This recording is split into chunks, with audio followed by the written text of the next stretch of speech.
Oh, don't mind me. That was just the phone charging.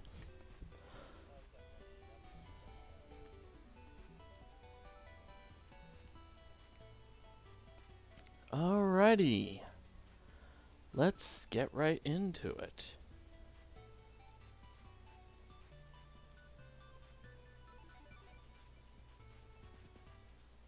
This stream is powered by Bifrost and brought to you by Anonymous Pizza Parlor, the best pizza you may or may not have ever known. Alright. Picking up where we left off last time. Give me just a second. Let me turn on the audio.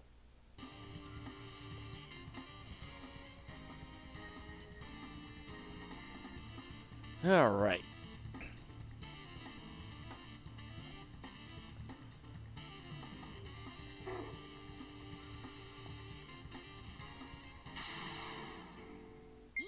Okay. Spam, artillery, applause.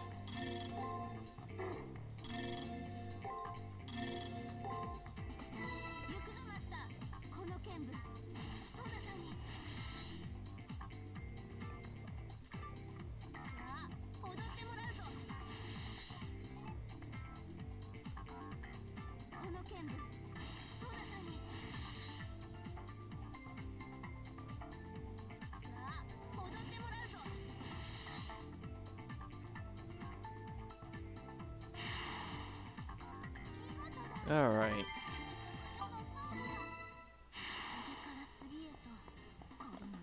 Let's see, so I'm going up this way. Another golem, huh?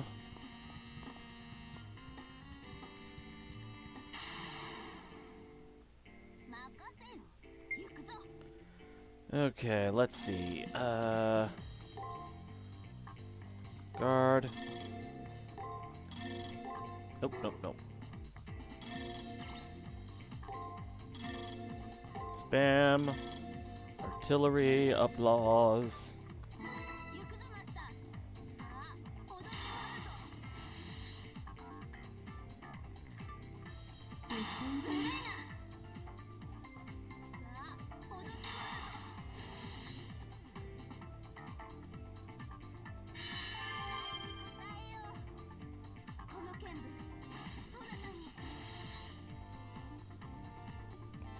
Alright. I did restart my computer a few minutes ago to see if I could refresh everything, so that way it should run better than it did at the end of last stream. So hopefully throughout this stream we shouldn't get any dropped frames.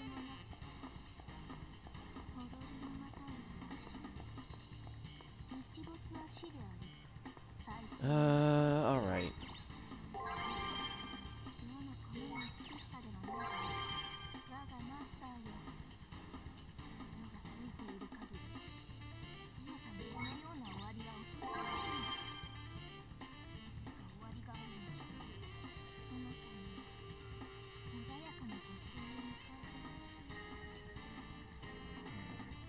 That actually means a lot, Saber. Let's go ahead, Magic Crystal Fragment.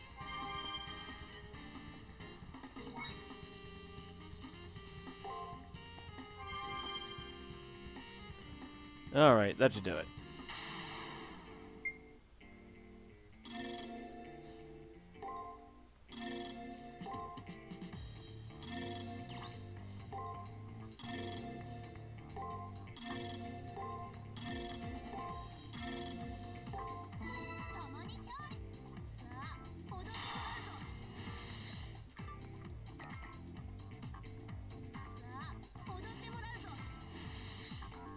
Okay.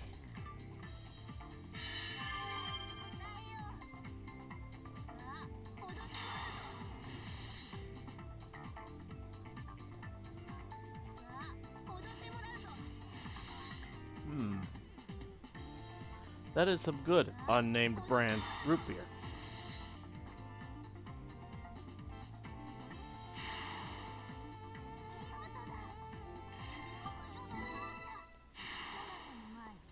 Ooh. Sabre is getting a fair amount of experience. He's there. Oh boy. Okay. MP heal right there.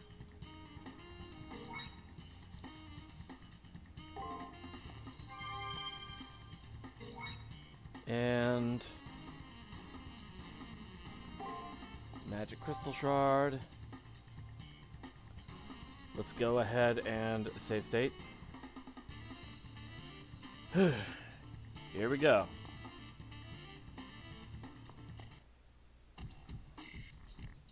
There he is. The gold-haired Harway King stands in the arena, his knight in shining silver armor beside him. I have to distract him to buy some time. Ah, Silver. Is your search for the triggers going well? From Leo's conversational tone, you'd think he forgot that we'd fought yesterday. That works for me. I bring up my uneasiness about the utopia Leo spoke of. A world in which he sees regulation as a necessity. A puzzled expression on his face, Leo answers me with a question. Where is there room for any doubt? No poverty? No war? No inequality? Those things are the conditions for happiness. Conditions the Harways maintain. There are two types of people. Those who manage, and those who enjoy the fruits of being managed. In this case, the fruits of being managed are stability and happiness. That's wrong. When people have nothing to strive for, stagnation trumps stability. When individual people work toward a better tomorrow, humanity as a whole progresses. Dan taught me to strive for a goal. Alice reached out for the vigor of human life while in stasis herself. Even little Ronnie had a goal. And wasn't Ronnie taking on the world in her own way? And even Julius, even that twisted man, took a step forward and grasped his memories. I'm positive that stability had no role in the best part of the lives of any of these people. The stability that Leo would impose on us is suspended animation. Of course we'd be free of struggle. You are hopeless. It is unfortunate that you say such things. You cannot understand me, but I see the eradication of strife under my rule as the noblest achievement. Leo sighs and glances casually at Gawain. Shall we, Gawain? It is sad, but he places himself in opposition to the Harways. As you wish. My holy blade is an incarnation of the sun. For my king, I shall scorch the earth. That's the end of that conversation. The atmosphere on the battlefield instantly changes, and Sabre leaps forward to engage.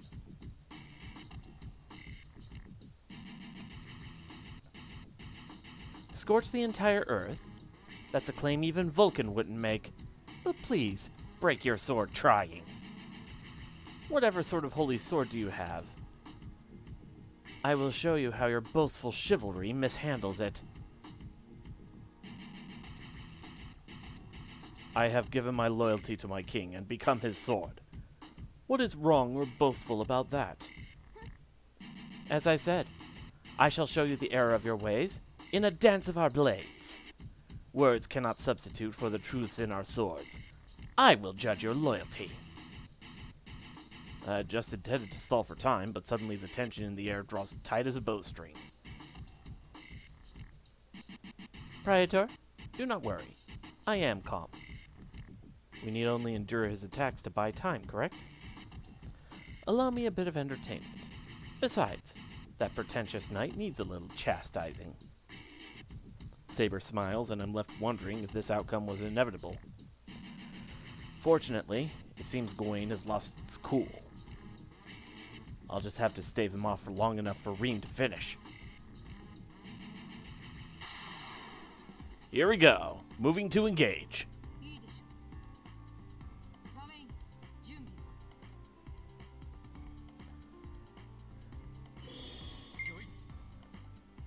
Huh.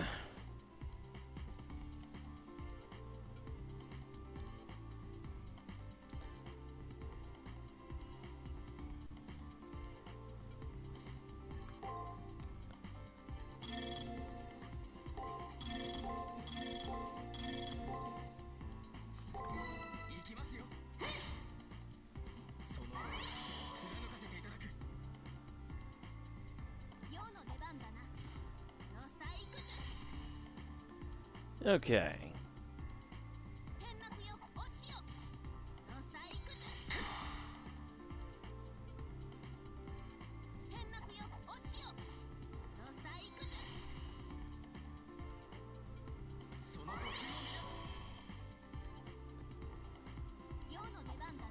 Just using Veil of Petals enough to eat his attack inputs.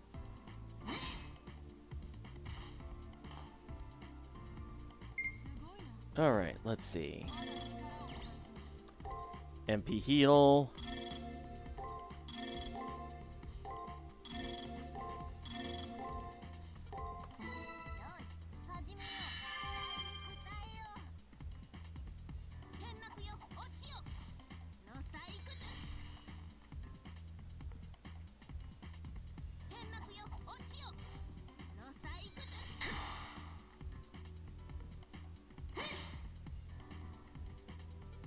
So far, we're holding on.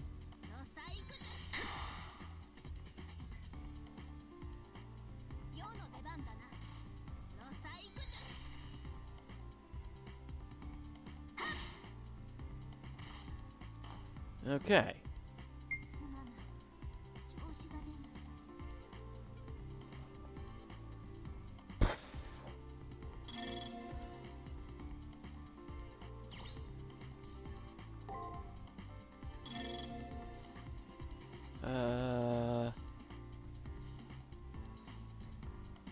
Thrice setting sun, just in case.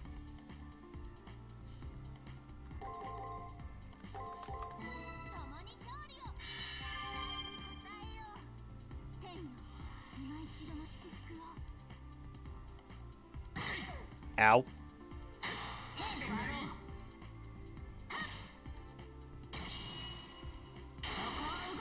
Nice. Is that all you have? Some knight of the sun you are. Sabre's taunt is gleeful, but the expression on her face is stern. Even though Gawain is upset, he continues to strike heavily and effectively, driving Sabre back. Still nothing. I can tell by Sabre's face that they're at their limit. I may have to prepare for the worst.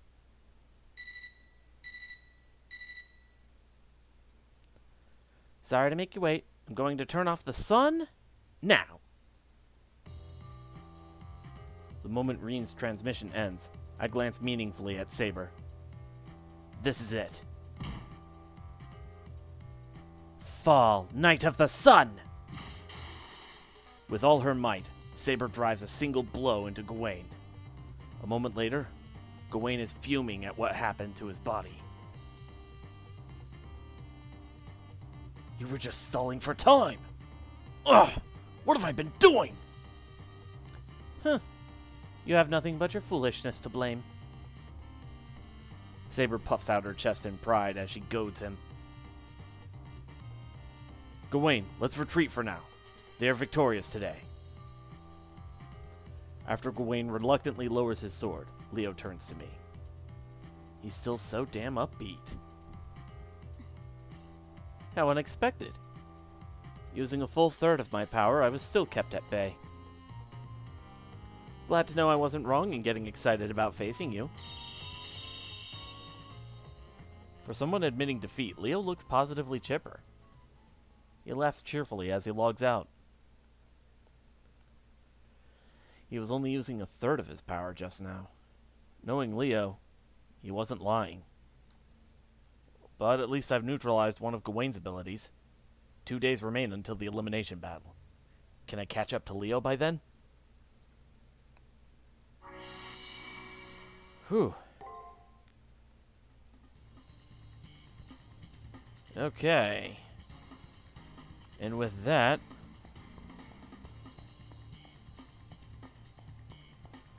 I suppose we can head back down and exit.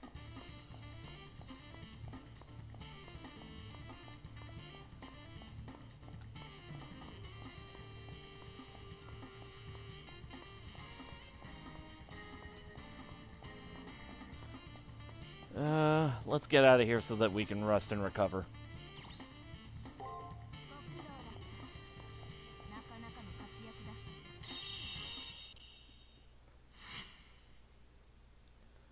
Let's see.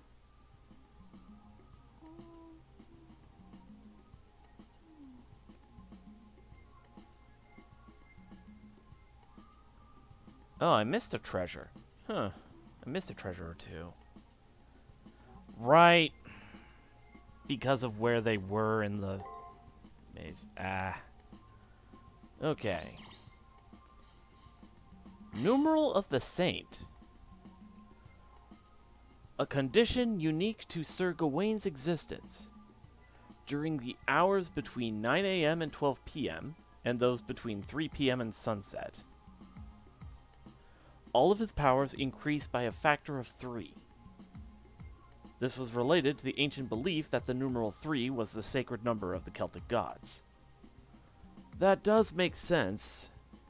In a lot of Druidism, if I remember right, there was the goddess who was worshipped in 3 phases. The maiden, the woman, and the crone.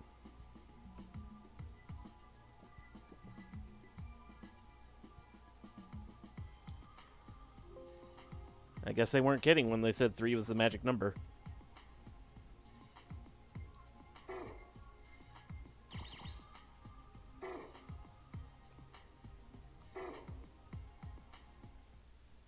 Alright. Let's go ahead and save.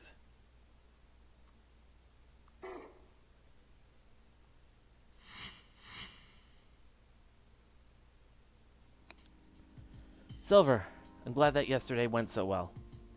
I trust you did what you needed to do? Rien is waiting for me in her usual spot. Her pale skin gleams white in the gentle beaming light. Yesterday we struck a strong blow against Gawain, so it's possible to be positive about the finals. Tomorrow is the 7th and final elimination battle. I never thought I'd be standing on equal ground with Leo and Gawain, but thanks to Rien, it's a reality.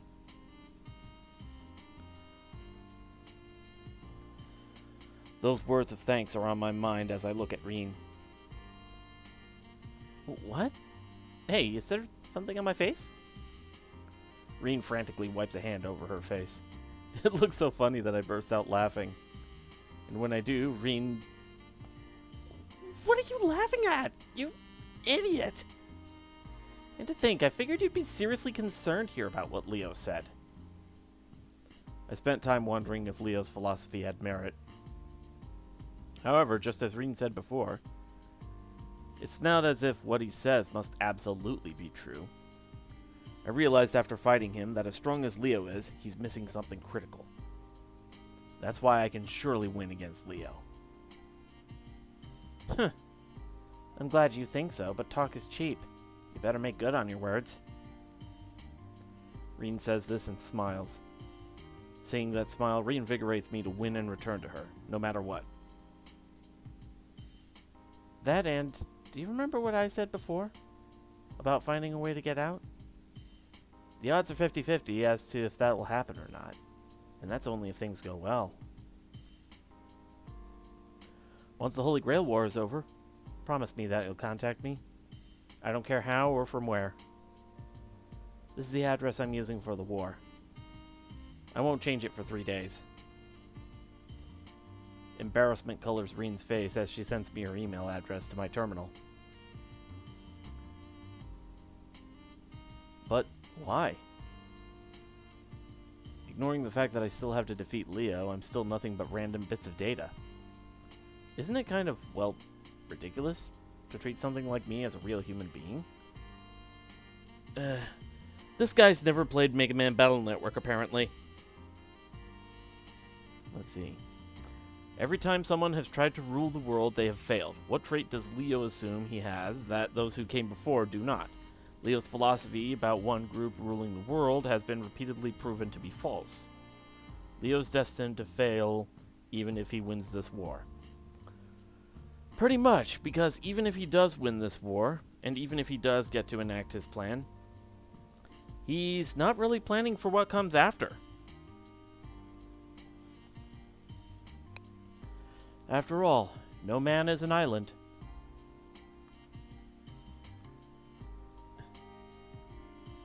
You're an idiot. I've already told you that it doesn't matter to me. Clone or copy, it doesn't matter. You are you, regardless of where you came from or how you came to be. You're soft-hearted and sentimental, and it's a reminder of how people really should be. No, it's not ridiculous. You are alive. So start thinking about life after the Holy Grail War. Defeating Leo will bring the wrath of the Harway family down on you. Doesn't that scare you at all? Oh. I never thought about that. If the Western plutocrats target someone, they'll be as good as dead outside of the Holy Grail War. Right? Don't worry. I'll watch over you. After all, I'm pretty much in the same boat as you. Don't be afraid to depend on me once all of this is over. I'll protect you no matter what. I tilt my head in puzzlement. Not only is she sure I'll beat Leo, she's making plans for afterward. I think she's getting way too ahead of herself. What? Isn't it the obvious thing to do? And wipe that oh woe is me look off your face. Helping another person is a big deal, right? And of course you had to go and do just that. To help another person is to take a certain amount of responsibility for their life. Remember that it's much harder to try and keep one alive than to stand by and watch them die. I see. Such an act couldn't be done without compassion. And to save a life is to share in it. Alright. All I can do now is prepare and face what comes. I only get this one chance at life. Though saving a life is a great responsibility, it's far better to save a life than to take one. That's right. That's why I'll do everything I can to help you. It's all I can do right now. Reen then turns away while continuing to mumble to herself. That's right. I may not have anywhere to go after this, but I swear I will return to this spot and...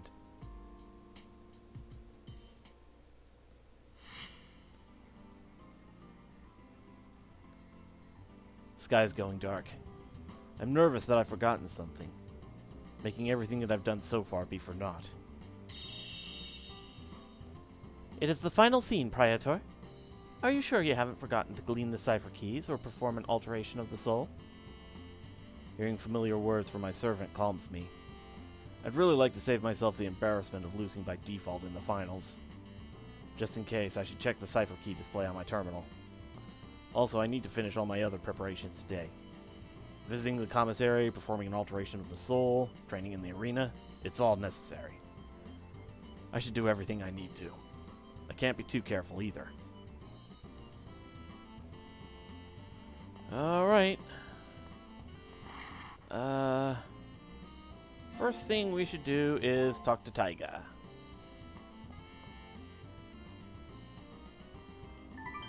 Gave her the tiger thermos.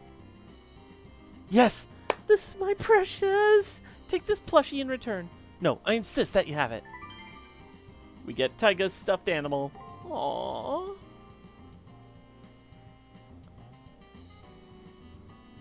I must thank you for helping me with all of my requests. All that's left is the final battle. Alright, commissary supply run.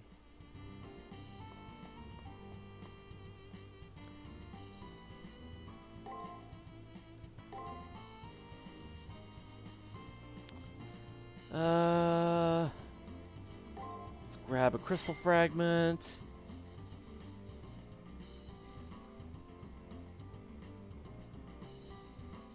And a couple crystal shards ought to do it.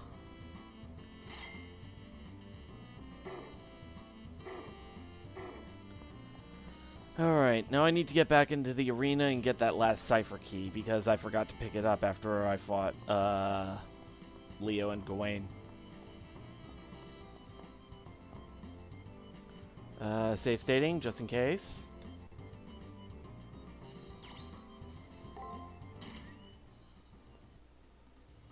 Alright. Here we go, last day we can do this. So this is it. Parting is such sweet sorrow. Going down this way.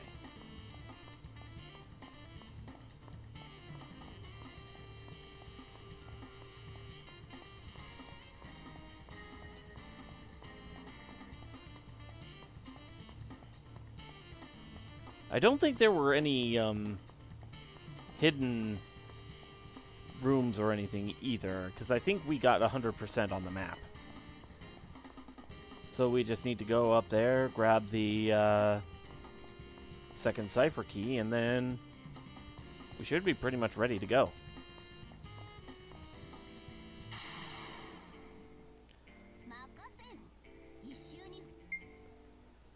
Just realized the major reason why Leo was even able to get this far was that damage immunity. I'm guessing that's the case. Then again, probably the same thing could be said about Julius's servant Li Shuwen because of his invisibility.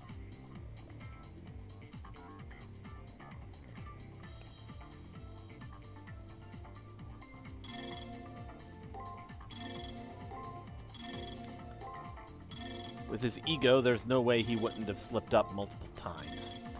Fair point.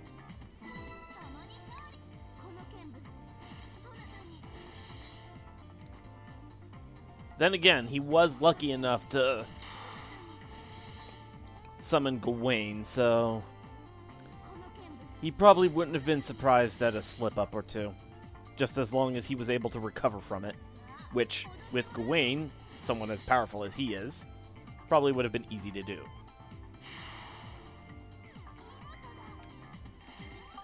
Alright.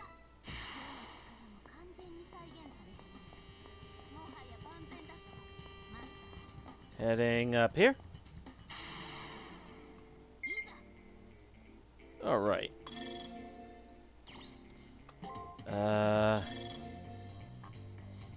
Artillery applause.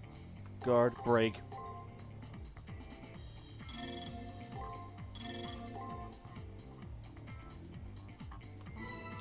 Julius is much more of a tactician than he is.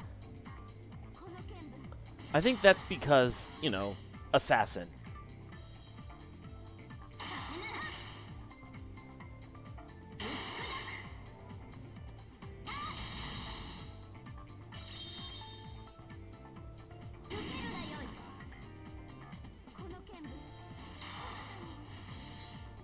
And he did.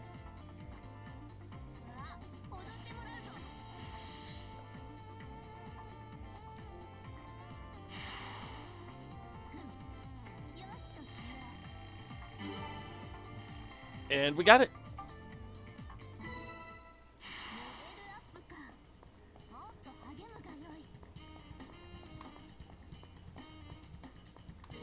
All right.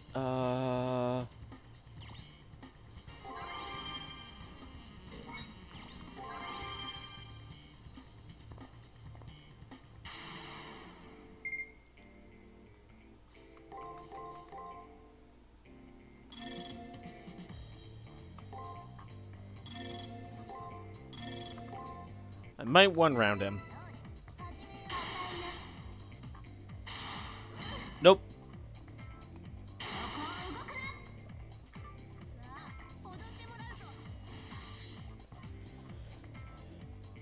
Okay.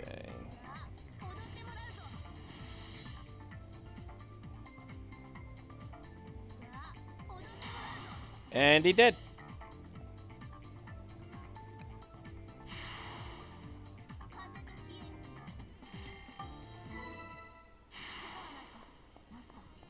And with that,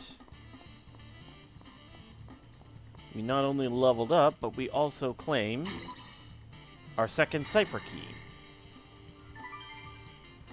Trigger code Xi.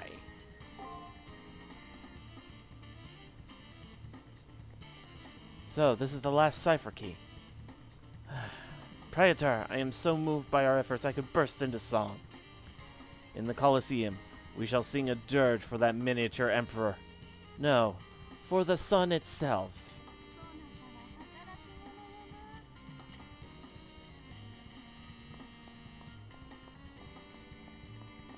Let's see.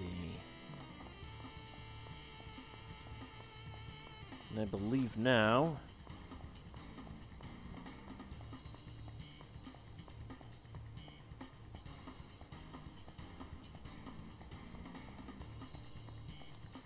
we can just head out here. Safe stating, just in case. And with that...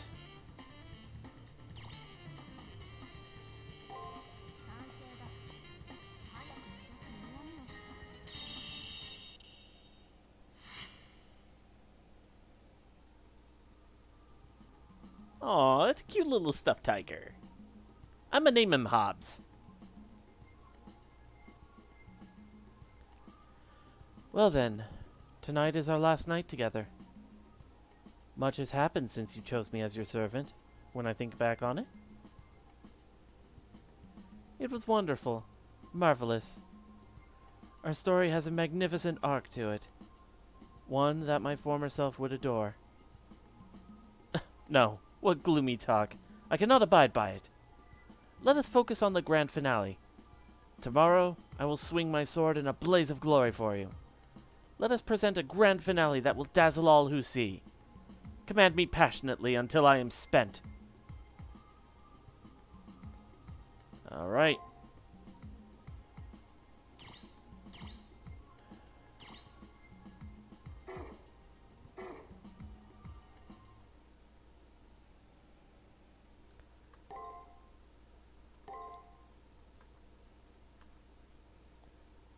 We have all the information we need. We know who our opponent is, but we still need to organize our information so that we get that Matrix EX. You're facing the final curtain, the final elimination battle. How do you feel, Master? My answer is obvious. Why even bother asking? I'm here because I've accumulated victories and crushed dreams. Because of the cost to others, I can't even imagine failure.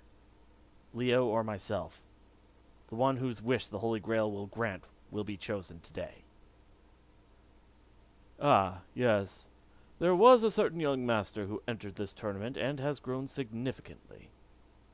At first, this master appeared to be a sacrificial lamb, but instead fought on those wobbly legs. I may be an agent of the system, but your fight rouses my interest. Is your case a happy accident? Or a genuine miracle in hundreds, thousands of years of masters? How perverse for this AI to be based on a clergyman. Now go. Show me the true strength of your determination and desire. I'll wait on the first floor. Finished. Father Kotemine departs. The elimination battle is here. I'm about to face my strongest opponent yet. I'll make some final preparations. That means getting outfitted at the commissary and sorted out information in my room.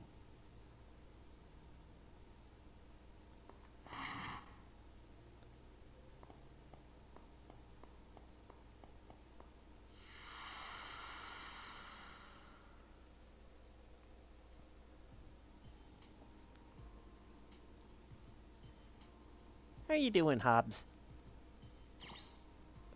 Alright, let's speak with Sabre. She obviously has something to say. The room is pregnant with solemn anticipation for the final battle. Sabre occasionally glances out the window. That's right. This is the last calm before the storm. And the last time we can talk together.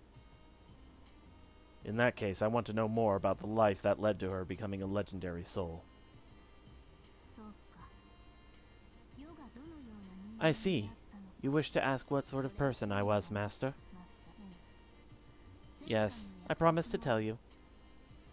It is a long story, so bear with me. Don't be so stiff. Never fear. The tale of my sordid life will not bore you.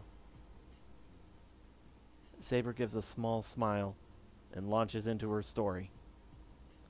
This is the story of the birth and death of the infamous Emperor Nero.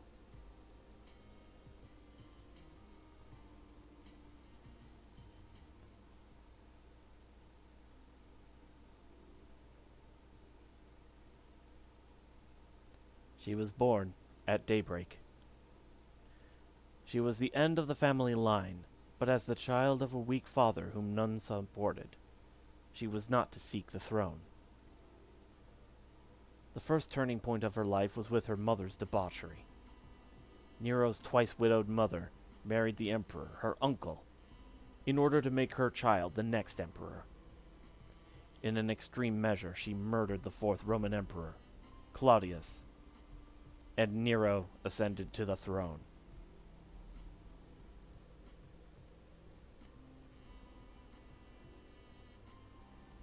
Nero had no love lost for her family members, who resented Nero's illegitimate birthright.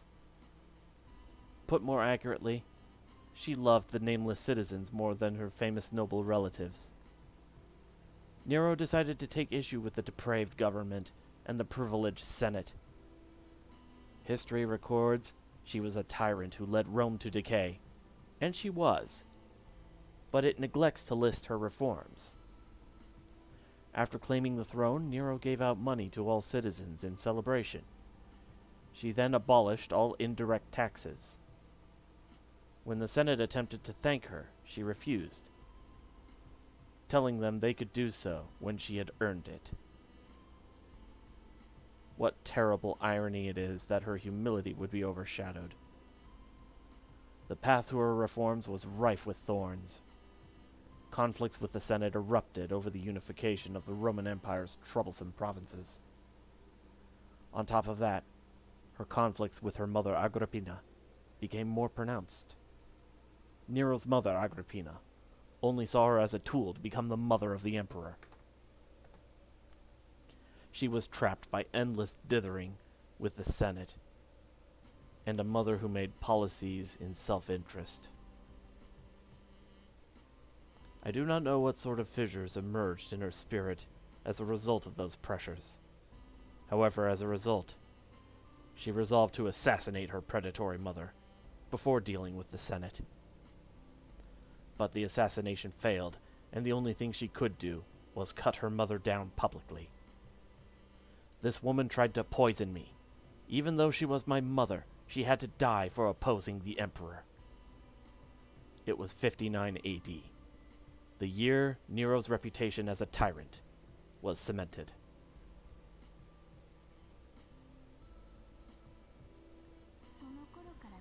It was about that time that I became afflicted with headaches. I suffered chronic hysteria from constantly using a silver cup, but it was not as bad as they say. I had been poisoned as a child, so as not to defy my mother. I was given the antidote in tandem. My mother took the antidote with her to the grave, and so I lapsed into a fevered delirium. Sabre speaks indifferently about a childhood filled with poison and lies, and her struggles as emperor. Then, Nero's life took an even sharper turn. Nero's wife, Octavia, a woman whom her mother had pressured her into marrying, committed suicide. She murdered her younger stepbrother in order to secure her influence, and then she drove her sole mentor, the philosopher Seneca, to suicide. Thanks to her own selfish actions, Nero had become a monster to her relatives, while she boasted of popularity with the masses.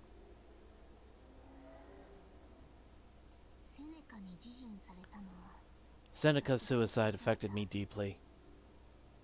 Never having had a real father, he was, well, you know. He was a fatherly sort of man in general. Over and over, I told him I would forgive him. However, he ended his life in my house, disbelieving my words. I'm guessing on what Seneca thought. Historical fact would be more accurate. Next came the Great Fire of Rome. You should know this story already, Master, so I will omit it. Then I suppose all that remains would be my last moments. A rebellion had risen in Gallia. I had ignored it. Even now, I don't know what I was thinking. Perhaps I still trusted Vindex, who incited the rebellion. More likely, I was in despair and wished for everything to go away. Vindex would remain opposed to me, and 2 years later, he incited another rebellion. The Senate drove me off the throne and called me a traitor. I had devoted myself to the people. They liked my policies, after all. Trusting them was my greatest error. I thought that the people would not consent to my abdication. However, they said nothing. Nothing. There was no uproar, and then she fled and committed suicide. The various rumors surrounding Nero's end hold one thread in common. She was stubborn. Though she knew escape was futile and had decided to commit suicide, Nero hesitated numerous times. I cannot kill myself. I do not want to die. I have done nothing wrong. Over and over she muttered that. Finally, after much hesitation, she declared she could run no more and cut down her own life. There is more to the story. After Nero's suicide, a soldier delicately wrapped a cloak around Nero's body. Too late. This is fidelity, Nero said. Those were her last words.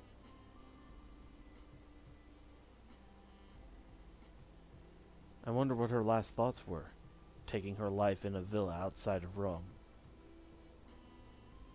Did she grieve her own setting sun? Did she despise the rebellions? Or did she curse the Roman people for abandoning her, after she had devoted so much to them? No, I never blamed them. It was sad, but my downfall was not their fault, and I do not resent them. It was my greatest error to love them in a way they could not understand. Love? So she did love her people, but what couldn't they understand? Yes, it seems my love took a different form than theirs. My heart glowed with love grander than that of my people. My love was selfish. When I gave it, I expected something in return. Something beautiful. When I loved, I wished to be responded to with the flame of entire souls. But the love the masses embraced was something much more tender. I did not see that. No, I recognized it. But then what they called love was foreign and incomprehensible.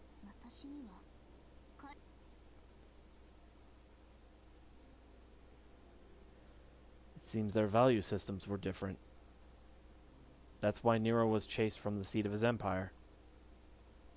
Knowing her, I at least have a vague understanding how her love and the people's love differed. Her love burnt out offering and devoting everything. Her passion burned brightly, without regard to permanence. Nero loved her citizens, as she thought was right. But the love her citizens proffered was different, and the difference invited Nero's fall.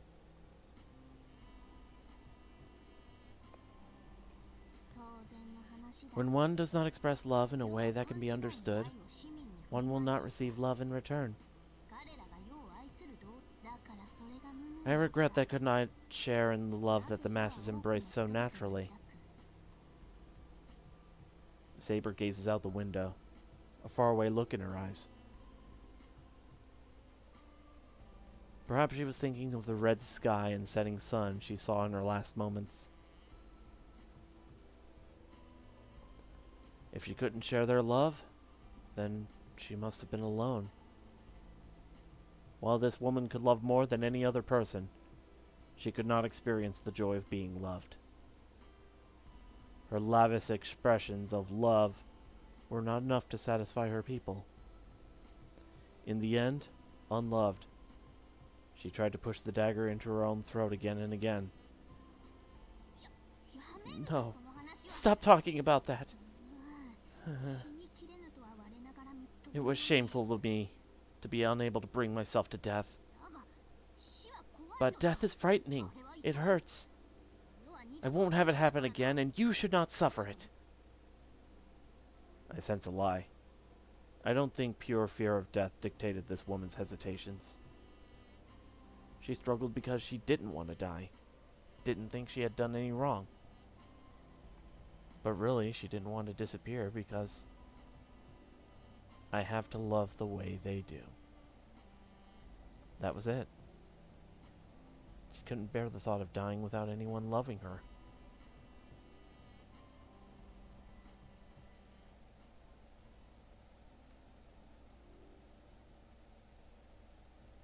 I shake my head to cast off the dizziness. It was like I had been drawn into the events themselves through the bond of the contract. That is my story. As you can see, I lived an extraordinary life, so do not pity me. What a good life it was, perhaps better for the deviations. My soul burned brightly, if nothing else. Fond reminiscence plays across her features. She's made some peace with a life filled with betrayal, suffering, conflict, and misunderstandings. If I were a knight, I would genuflect and kiss her hand. All that stuff about magic circuits and sword techniques aside, this woman is a truly legendary soul. It's impossible not to deeply admire such a person for making peace with a soiled life. Why are you nodding to yourself? Have you stumbled upon some manner of worthwhile thought? Of course. All this time I've been protected by her strength, but one day I wish to become her equal. I want that more than anything. And so I finally found it. I shouldn't ask this of the Holy Grail. It's too wasteful to ask this of the Holy Grail.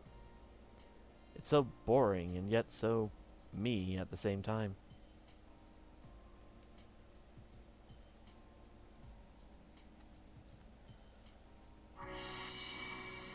Alright, Matrix level EX on our own servant. And now, for our enemy. The day has finally arrived. The day of the final battle. The way to the Holy Grail will open once this last fight is over. It's down to Leo and me. Whose wish will be granted? I have no intention of falling now, but today is the day where our fates will be decided. Before the elimination battle begins, I should go through all of the information I've accumulated. First off, the name of Leo's servant.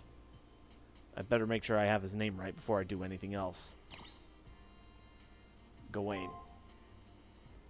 The servant in burnished white armor. His name was given as Gawain, the knight of great loyalty linked to the legend of the Round Table who guards Leo with tireless vigilance. I remember the first time we crossed swords in the arena. As per his story, his strength was legendary. Wielding a sword that shines like the sun, he barred my way with unshakable resolve. The name of his sword is the Resurrected Sword of Victory. Right, also called Galatine. It is the sister sword of Excalibur, and a weapon of great power when used by Gawain. At first, there was no way I could meet the stroke of the sword infused with the sun's heat. Now, the attribute that made Gawain one of the mightiest of knights was his unique constitution. When the sun was in the sky, all of his abilities were amplified to a significant degree. His noble phantasm alone makes him immensely powerful. But with this attribute, he was almost invincible. What was the name of that ability? Numeral of the Saint. Right. It was the Numeral of the Saint. The ability that ties his powers to the sun at its most powerful when the clock strikes noon.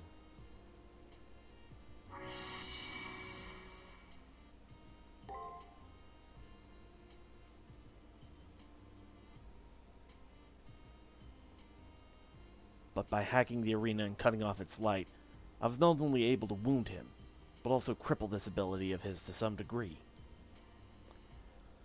All that is to be done now is to see how close Sabre can get to Leo. I've made it all this way. Just one more.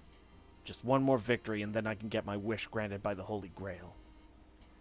The answer that I have sought throughout this fight.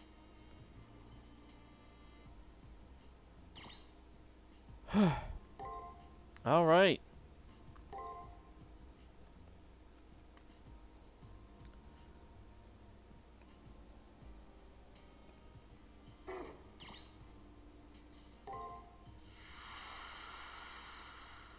I just realized Blue Saber is usually themed around lions, Artoria and all that. Red Saber, we get her a tiger plushie. And at least as of Fate Grand Carnival, they've proven to be rivals. That's actually really fitting. Alright. Let's run for the chapel.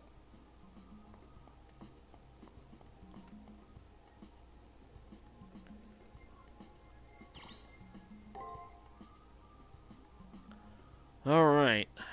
I guess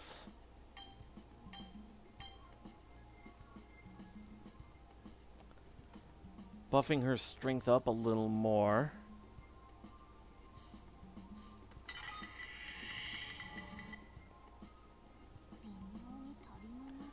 Odd, given the unicorn is usually depicted as the lion's rival on coats of arms. I don't think that was what they were going for. I think it was because basically Artoria and Nero are both quote-unquote saber faces. But their personalities couldn't be any more different. Their methods couldn't be any more different. So it's the same with a lion and a tiger. Their personalities and their methods could not be any more different.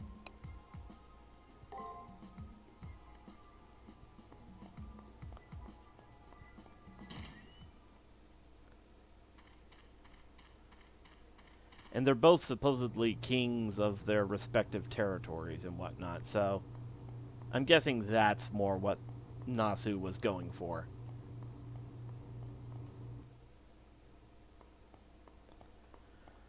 Alright, commissary run.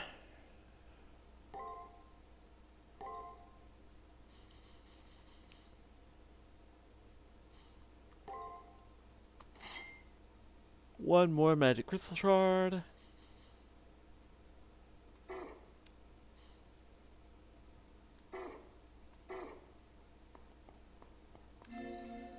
Alright.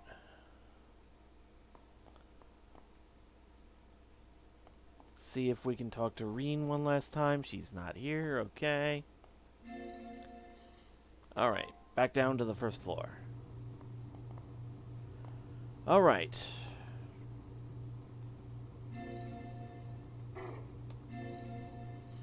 Before we go in,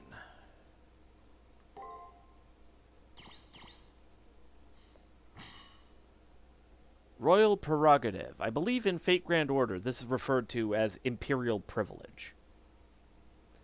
In response to the demands of a master, skills that would otherwise be impossible to perform can be used for a short period of time. Some of the skills that can be acquired through this ability include those related to writing, weapons mastery, fine arts, military strategy, and diplomacy. Should an A rank be achieved, more esoteric skills become obtainable.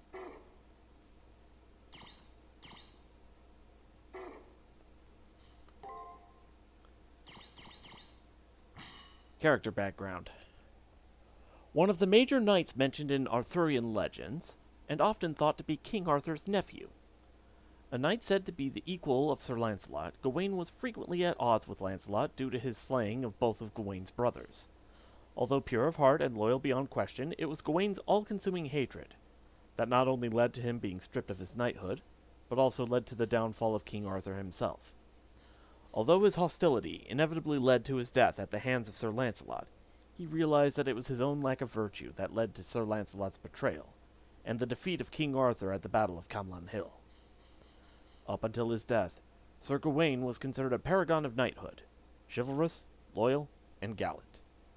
Even as King Arthur became a legend, Gawain was content to stay in the background, doing his duty regardless of whether his efforts were acknowledged or not.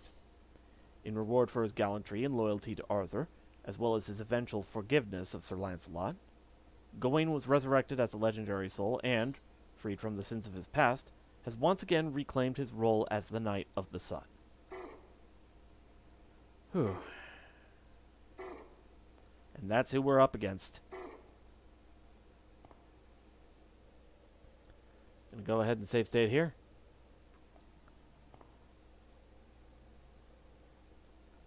I've been awaiting your arrival. Are you ready? If it is your wish, I will open the way to the Colosseum. Now, please present the final Cipher Key. Here we go. So, young master, who will have their wish granted? You or the scion of the Harway family? I will be here waiting for the one who successfully manages to reach the Holy Grail.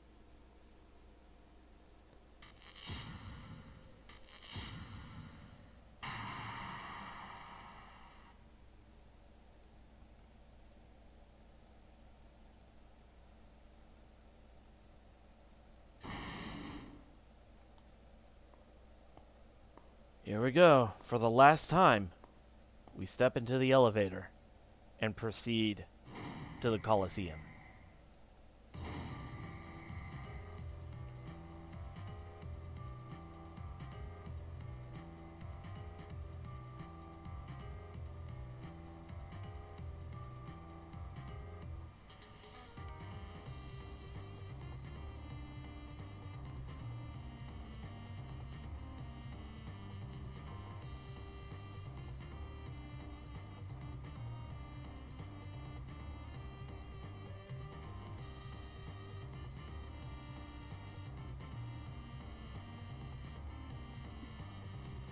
Finally, the battle I have been waiting for. Are you moved by the gravitas of the moment as well? What do you think? I hope you reciprocate my emotions. You stir up something inside me when we fight. It would please me if you were capable of feeling what I feel. Oh, excuse me. I can't contain my joy. You've gone through a metamorphosis. In the prelims, you were bland, unmistakable from an NPC. But now you've transformed into a warrior, worthy of arresting my full attention.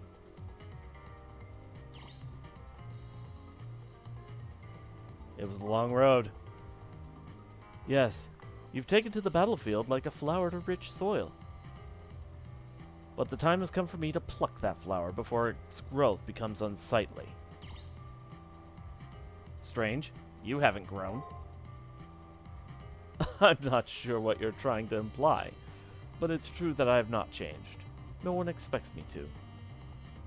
In a way, doesn't it seem like fate that you and I were paired for the final battle?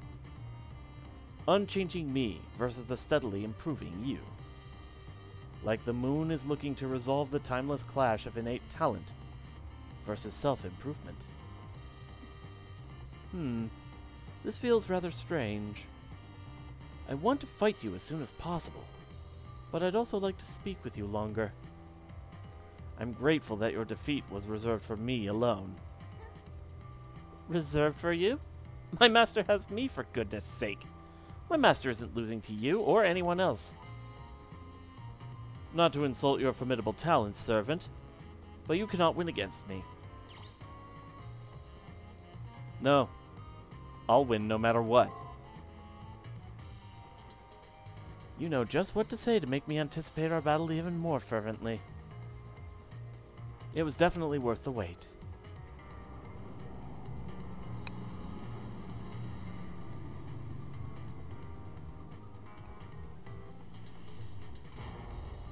With the gnashing of metal, the elevator grinds to a halt. Is it just me? Or this time did the reverberation last longer and sound heavier than usual? In any case, this is it. On to the final battlefield. It's time. I'm aware this is inappropriate, considering the situation, but I have one last thing to say. Thank you for making it this far. Now, let's defend our ideologies, 7th Master.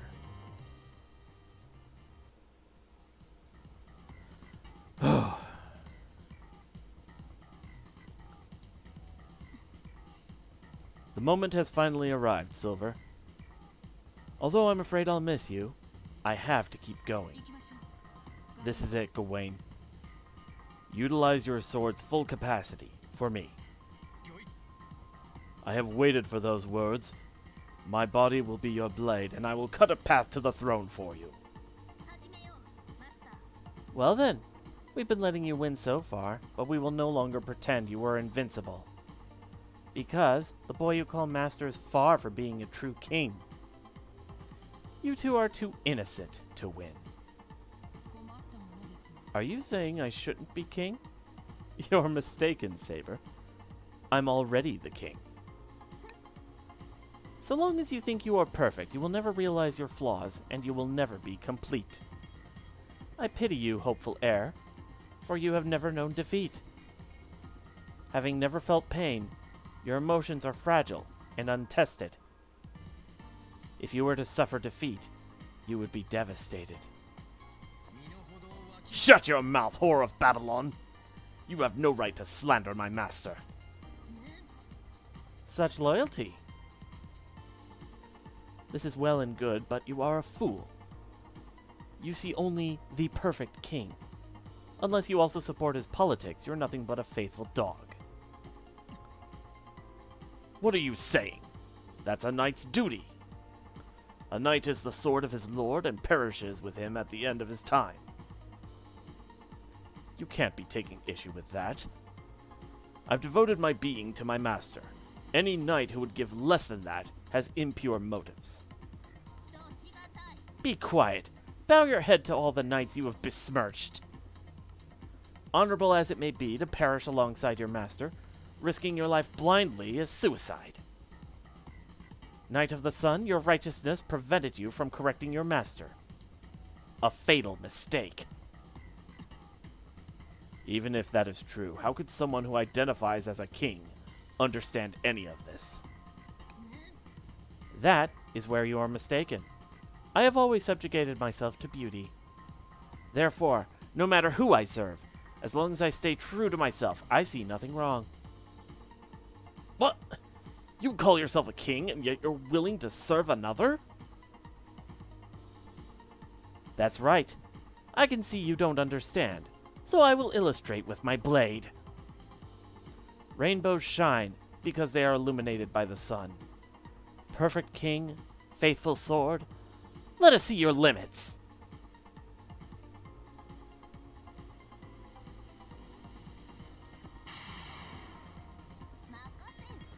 Here we go. Duel of the Sabres.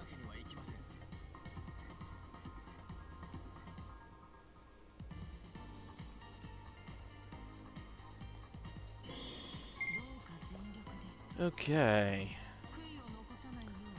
Let's see.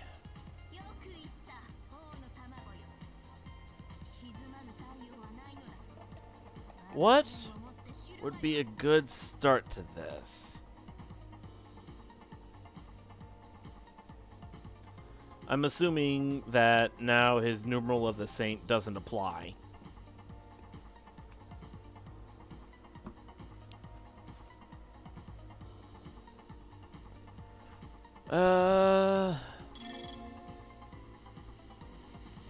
Thrice Setting Sun, just in case. Artillery Applause. Artillery Applause.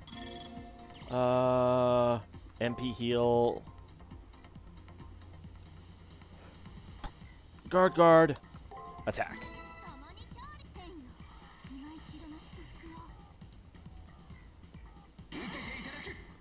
Okay, so that would have been a break.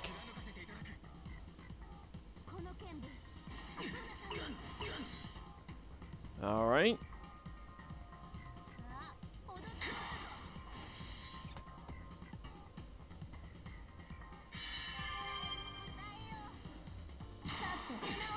Okay.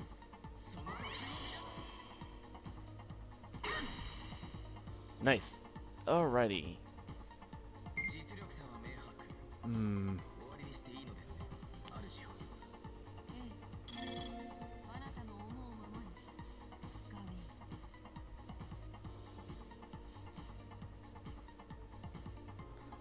Let's see.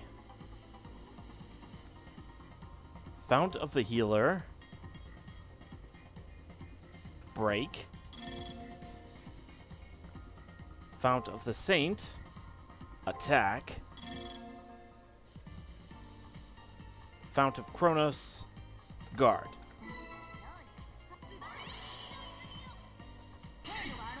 Oof! And he got a crit off of that.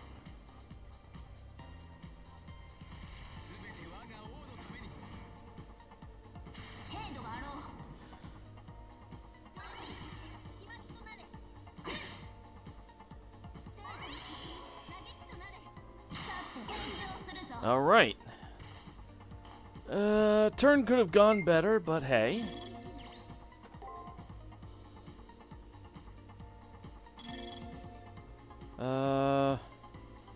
Artillery Applause. Guard. Artillery Applause. Break. Artillery Applause. Attack.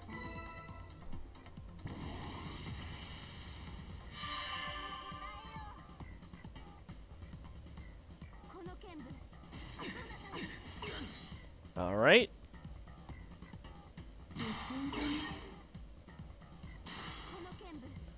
And he's stunned now. Excellent.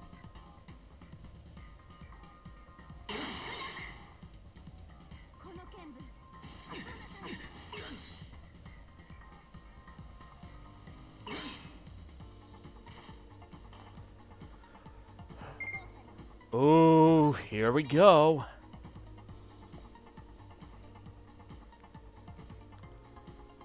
All right.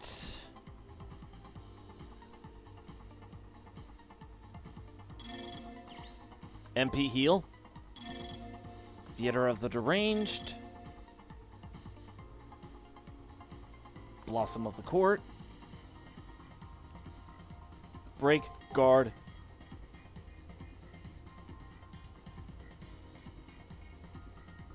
Guard.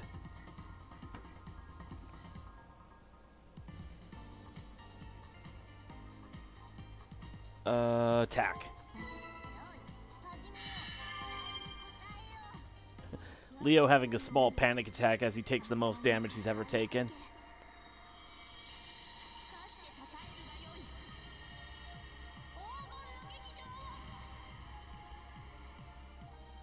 That ain't even the half of it.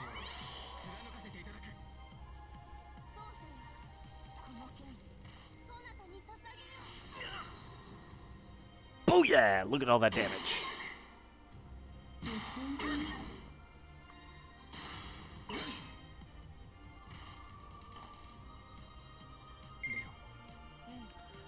Okay, now the real issue.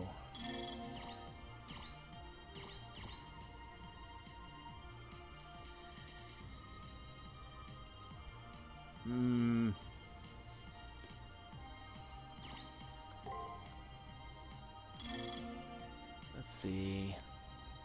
Blossom of the Court. Veil of Petals. Attack, break, guard, guard.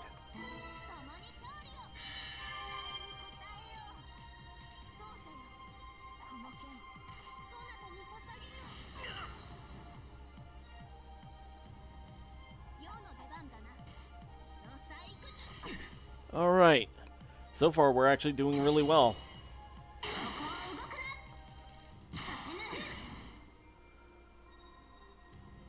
Sword of Victory. His Noble Phantasm.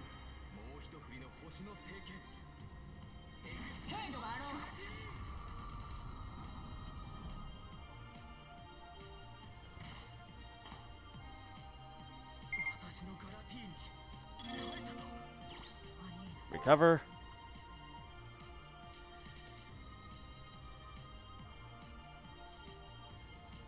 Guard, attack. Guard, attack. Guard, break.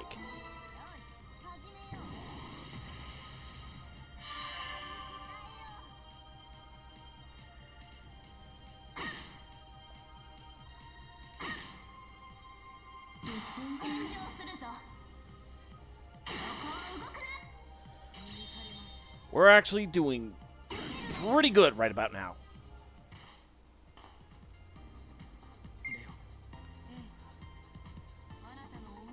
Okay. MP heal. Guard, attack. Guard, break. Attack, break.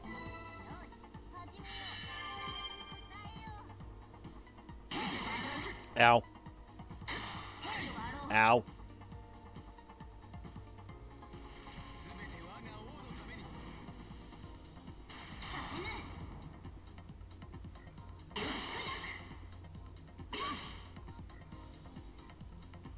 Oh, I messed up.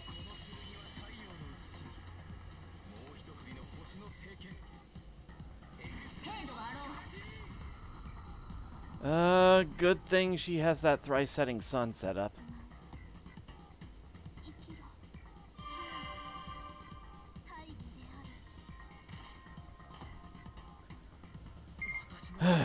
Alright.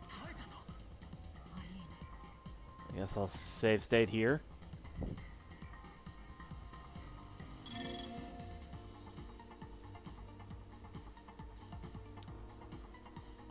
Thrice setting sun.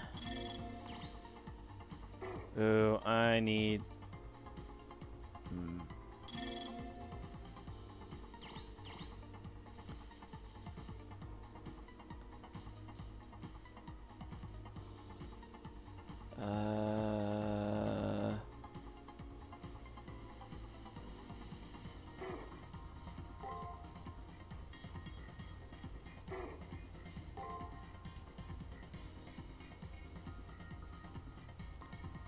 Let's see. I think now would be a good time to use the elixir. Guard, break. Attack, guard.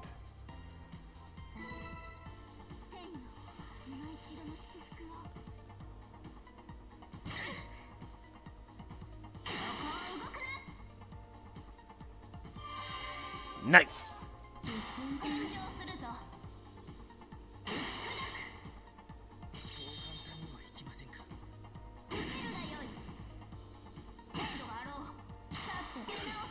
Alright, let's see. Thank fuck I won. How are you not dead? Alright. I think now's the point where I spam to win.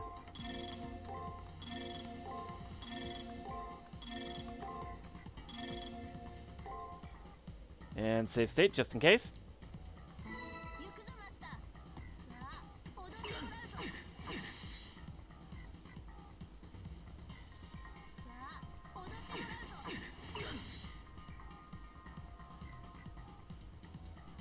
Blade of the Devoted.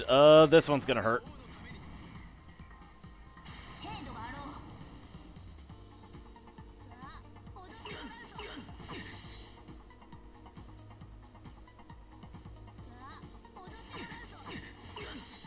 And that's game.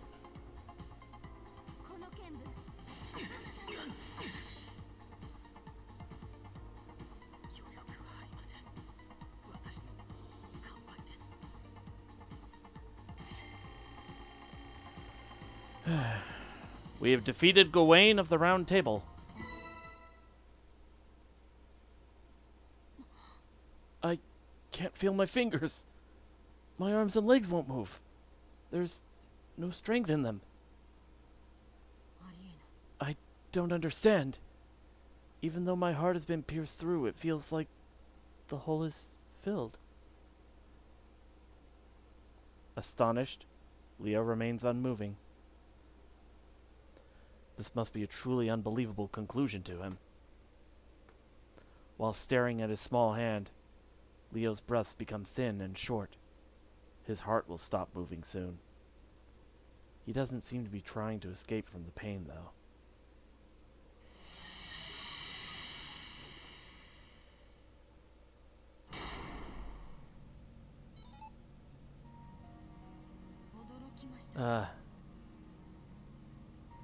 I see. What I couldn't believe was that I'd reached my limit. Leo smiles with his admission.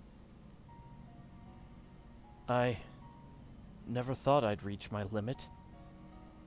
I wasn't even capable of imagining what defeat was.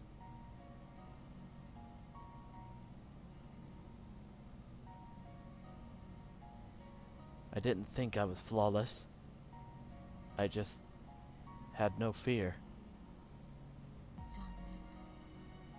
The way normal people's hearts quiver, mine never did. His quiet words are sorrowful, but a smile spreads across Leo's mouth. He's found some happiness even in the arms of defeat and demise. His joy is something very human and trivial. Achievement. His body's coloring slowly darkens. I already know what will happen. I've seen this scene play out before. The king-to-be will vanish. He'll disappear, like the gods have decided he should never have been. This feeling that's come over me, it fears the unreasonable and rejects the irrational. One more time. I won't lose next time. These are complex feelings. I don't want to give up. That's a compelling feeling, but all of them are positive. I feel bitterness and grief as well, and I fear meeting death. And this must be courage. I had not understood the real meaning of any of these feelings. I'm such a fool. Someone like me could never have led the human race.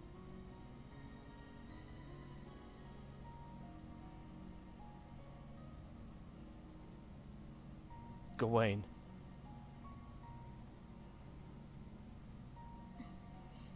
You knew all along that I lacked something necessary to become a true king. My lord. No, my king. Yes, I know, Gawain. Though you knew what I needed most was to experience defeat, you still helped me win. You gave me your loyalty and risked your life for me. You knew that I would be defeated one day, but you tended to my growth anyway. I lived so illogically, but thank you. From the bottom of my heart. If it wasn't for you, I wouldn't have realized. I would have seen this defeat as a fluke and coldly ignored it. My king, I would have accepted you no matter what defeats you suffered. I am your sword, your knight. Your growth is your own. However, I am honored to have witnessed the growth of a truly honorable king.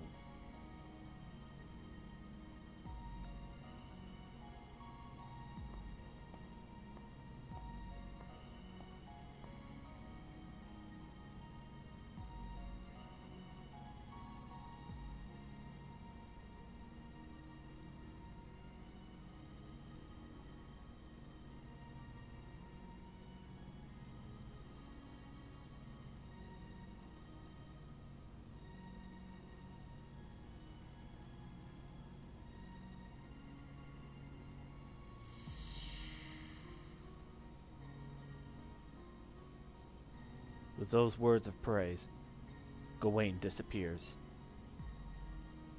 He makes no excuses and doesn't plead for his life.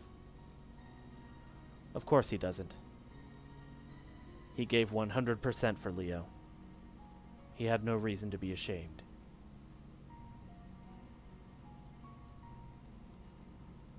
After watching Gawain flicker out, Leo turns back my way. He is crying. I'm afraid of going cold. This is the most frightening of human emotions. This is despair. I never even knew a basic feeling like this. His voice is bathed in sorrow. I don't know if it is sorrow for his death or the person he was. Defeat. It was a necessary obstacle on my path to the throne. I can't retreat after coming so far down this path. Now that I know defeat, I can become a complete king. Now, I can't help thinking of mayflies. There's those insects who gain wings to fly, then die after just a day. There is nothing I can do. It's unfortunate.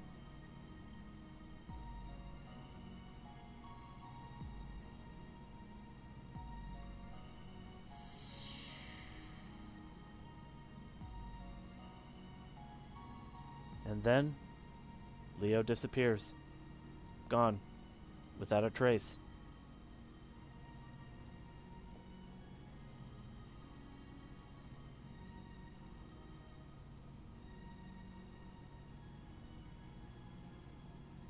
I'm the only one left.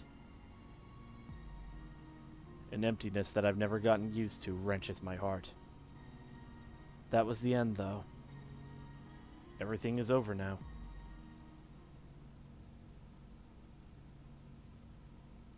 It's really over. Isn't it?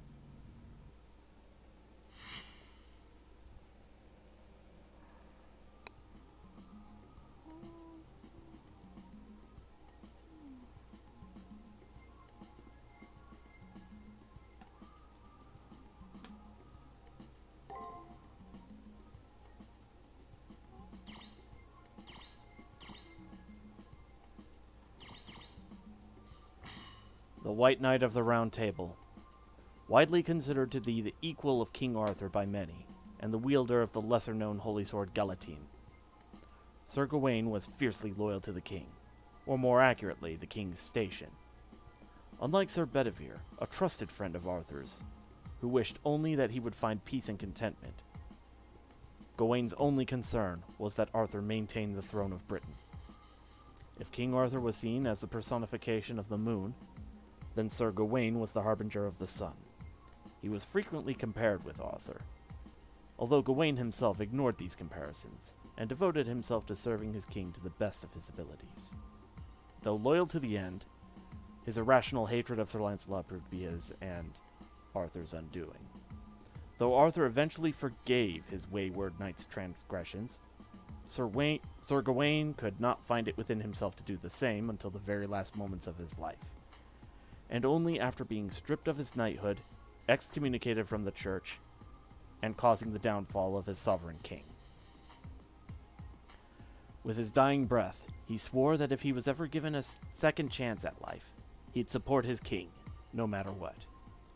Upon being reincarnated as a servant, Gawain devotes himself completely to the goals of his master, and by doing so, hopes to gain absolution for the sins of his past.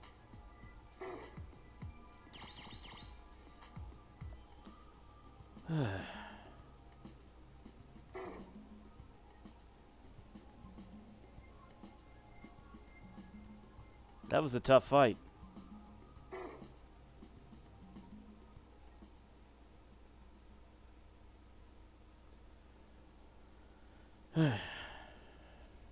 Normally not the place to quote Helsing abridged of all things, but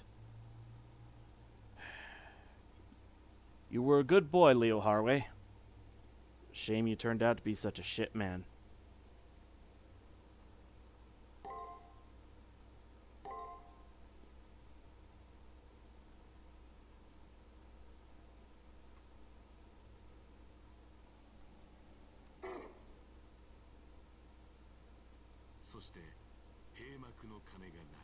Chimes announced the closing curtain.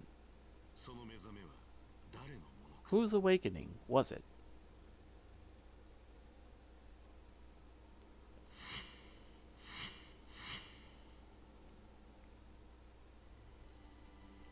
After winning the fight, I returned to the now lifeless school. Almost all the people are gone. I'm the only master. I'm the last living, quote-unquote, human in this tournament. If human is the right word. Even all the NPCs that used to be here are now gone. There's no more use for them. The Holy Grail War ends here. Only the Master and Servant who won the Holy Grail War remain. Plus, one system anomaly. In any case, the path to the Holy Grail will open for the winner. Where could it be? While thinking about how annoying looking for it would be. Congratulations, you have crushed the dreams of all the other Magi. That is to say, you have won. The Holy Grail War ends here. A voice echoes through the speakers. It's a voice I've heard before. It was the voice I heard when I met my servant at the very end of the preliminaries. It's the guide created by the Holy Grail War system. It must be based on a real person, too. The path to the Holy Grail is open to you, Victor. Please pass through the door to the battlefield once more. I still don't have any answers. Maybe they will come once I get to the Holy Grail.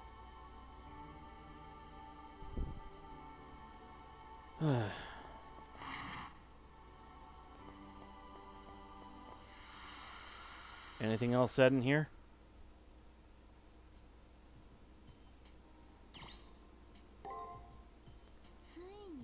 I commend you, Praetor. I never dreamed you would reach my level of extravagance. If you were my consort, together we would bankrupt the country. Though I could do that alone. Hey, Page of Rage! Wish it were a Steam game. That's why emulators exist.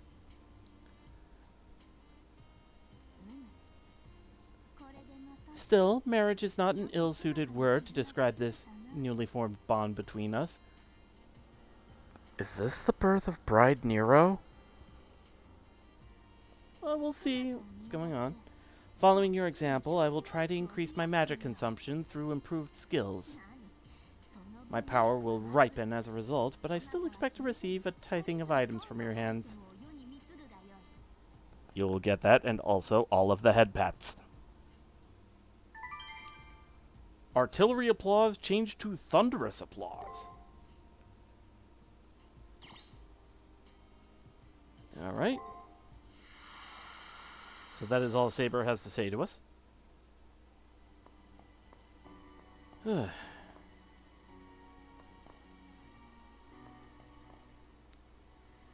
Anything else on the rooftop? Reen's not here. Back down to the first floor. There she is. Well, let's go. We've come this far. Let's see it through to the end. She seems to need no problem with coming with me. I'm not going to object. She's good to have along. Prepare a little bit more. I'm just gonna look around.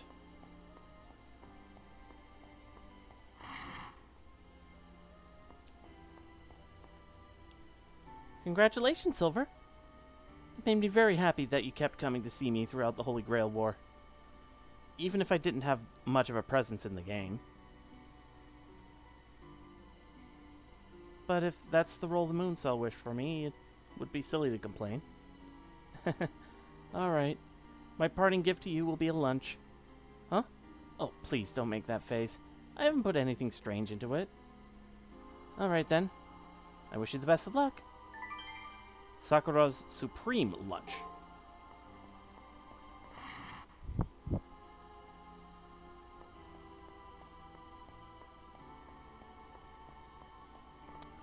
Alright. You have anything to say? Aren't you the eager student, even though you no longer have need of a teacher? Or are you that fond of me? No, I'm not. In fact, I'm pretty done with this bitter priest. But like it or not, he has always been instrumental to my training and advancement. Even though he's nothing more than an AI, I wanted to say goodbye. You're a good student. Very well. Goodbye. Let me offer some final advice. It is not brief, but the Holy Grail won't be going anywhere. Advice? What advice could the father have now that the fighting is over? This isn't to guide you through a fight, but to enlighten you about what you will receive shortly. It may be fairly late in the game to ask this, but what do you know of the Holy Grail? I already know the basics to it. It's a supercomputer within the moon meant to observe, also known as the Moon Cell Automaton. It is an archive that has recorded the history of Earth, or rather mankind, since antiquity. And Magi fought to the death to determine ownership of it. That's good for starters. Still, you need to know a few more details. As the last master, you ought to know. That crystal is the Moon Cell. Only in the past century has it become called the Holy Grail.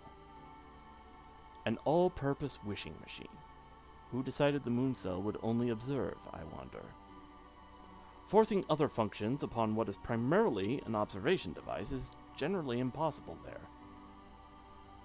But the all-seeing eye is lacking the rest of its head. Though all-seeing, the Moon Cell is not a god. It obeys the laws of physics like everything else, such as the Heisenberg uncertainty principle. Phenomena that are not observed do not exist. By the same token, all things that are seen must be seen. Even things that are not generally considered to exist. The Moon Cell is a very complete database. It records many ifs as well. With such operational power, the Moon Cell can both elucidate the past and provide foresight. What you are heading towards is knowledge of the future. A place where every human wish and desire exists. A place to spy upon the future, on that terrible knowledge, much like what Laplace envisioned. The moon has no will of its own. Intelligence is a distortion of pure observation, after all. But, if someone with a will could harness the Moon Cell, they would see all of their wishes granted. The validity of one's motives, or even the very presence of motive, is inconsequential. All that matters is that the winner of the Holy Grail War is strong. Just strength? An amoral priest like Kodomine would reduce human struggle to that. Does the Moon Cell Holy Grail desire strength? Or is that the conclusion reached by whoever created this priest? That is all. Did it help? What all of you have been crawling over is nothing more than the Moon Cell's surface. Go forth, reigning master. Deep in the moon, the ring of fire awaits your answer. I will wait in front of the arena. If you will find it hard to leave the Moon Cell, come find me. So I'm assuming if I talk to him, I get a bad ending, quote-unquote. Whereas if I want to get the true ending, I want to go with Reen. I'm save stating, just in case.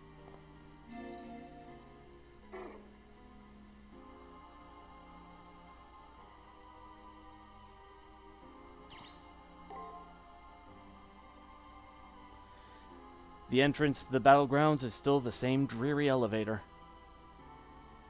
The same elevator travels to the arena, but the display indicates a much greater depth. Have you heard of Laplace's intelligence? I've heard the name Laplace.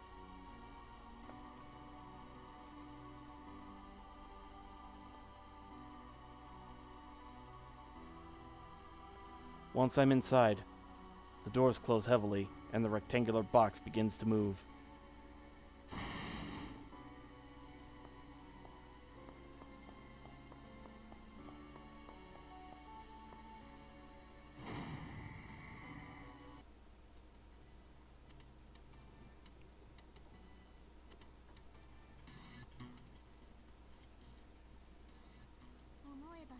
Come to think of it, each one of our battles has been quite valuable. Though we've only faced 7 foes, each battle was unique in its own way, and though our opponents were all heroes taken from human history, with me as your companion, they obviously never stood a chance. Thinking about how inexperienced you were before brings a smile to my face. Thinking that innocent little chick has grown considerably since then. In the past, I only cared about myself and gave little thought to others. In my attempts to lead, I made many mistakes and destroyed many lives. But now I am truly content. I am no longer ashamed to be your servant. You are a remarkable master. There's still one thing that I find perplexing. Your lack of desire. Whoa, okay. You claim to have no wish for the Holy Grail. I think that's a grave mistake.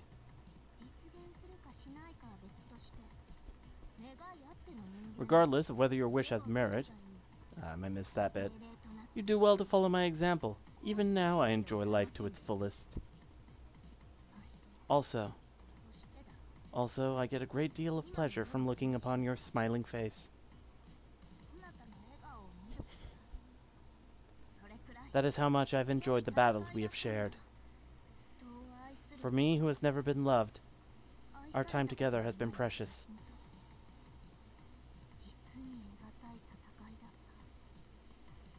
It is truly wonderful to be foremost in the thoughts of another.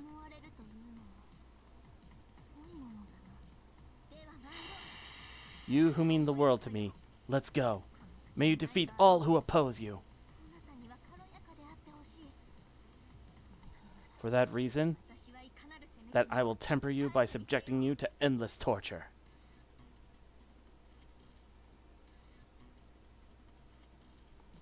Laplace's intelligence, he postulated that an entity that knew the precise position and trajectory of everything in the past and present would also know that every particle in the future, and that the past, present, and future would all look alike to it.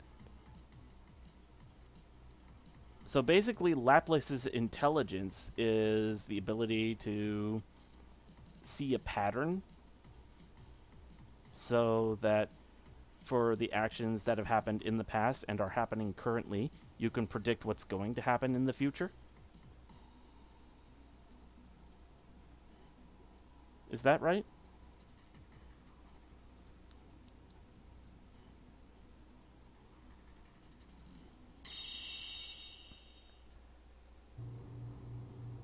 Whoa. Omniscience. Okay. This looks pretty crazy.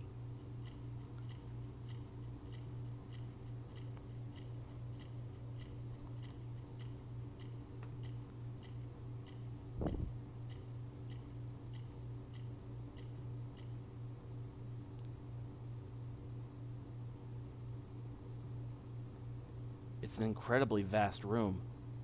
Actually, a space so cavernous could hardly be called a room. It's also strangely barren, save for the alien object that dominates the center of the space. It resembles a giant floating eye. Though it doesn't seem threatening, it's still somewhat disconcerting.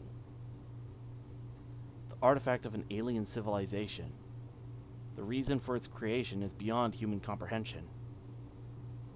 The core of the moon cell and the base of the seraph, the holy grail of the seven heavens, responsible for creating the seven seas.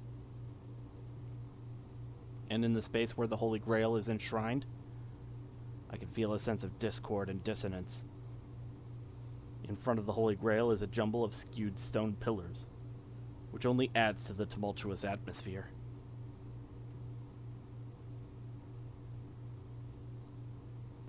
On the top of that pile of stones sits the lone figure of a man. He looks to be in his late 20s at most.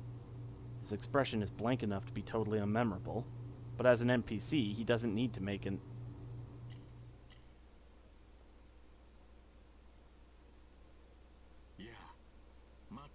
Hey, Silver. I've been waiting for you. Congratulations, by the way. You have won the Holy Grail War. I'd love to have a celebration in your honor, but unfortunately, this place doesn't allow for that sort of thing. While it might not be worth what you had to do to survive this far, you'll have to make do with my applause. But allow me to say this. I approve, praise, and am proud of you more than I have been of anyone else. Throughout the numerous repetitions of the Holy Grail War, you are by far the most extraordinary master. While he seems friendly, there's something more dangerous about him than any of my other opponents. It's a feeling of nothingness. There's something very strange about the man in front of me. There is someone else here. That man has a servant with him. At the same time he mentions his servant, I can feel Reen tense up as she shoots a glare in his direction. Watch out, Silver! This guy isn't an NPC. He's a master! But why would a master be here? The war's over and the only master left standing should be you. Well, to be absolutely accurate, I could just as easily say that you're a master who shouldn't be here too.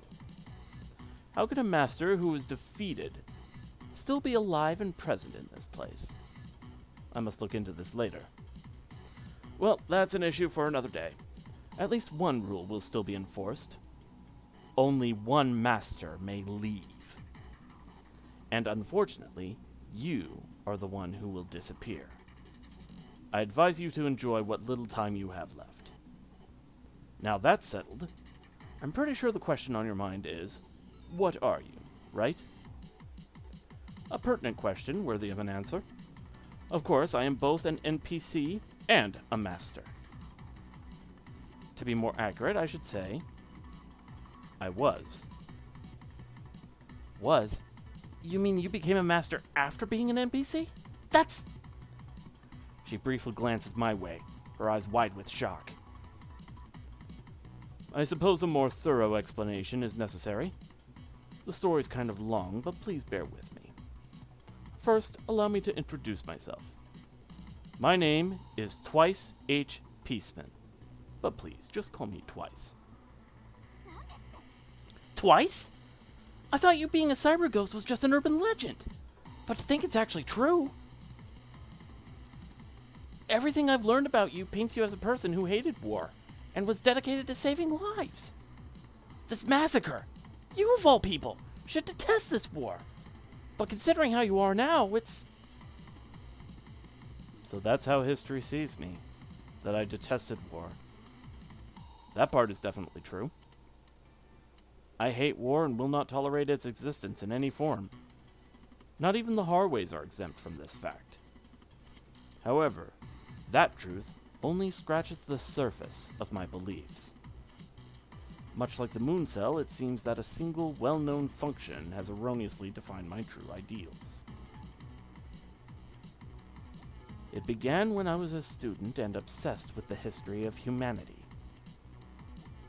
I will never forget the many shocking realizations I received during the course of my studies.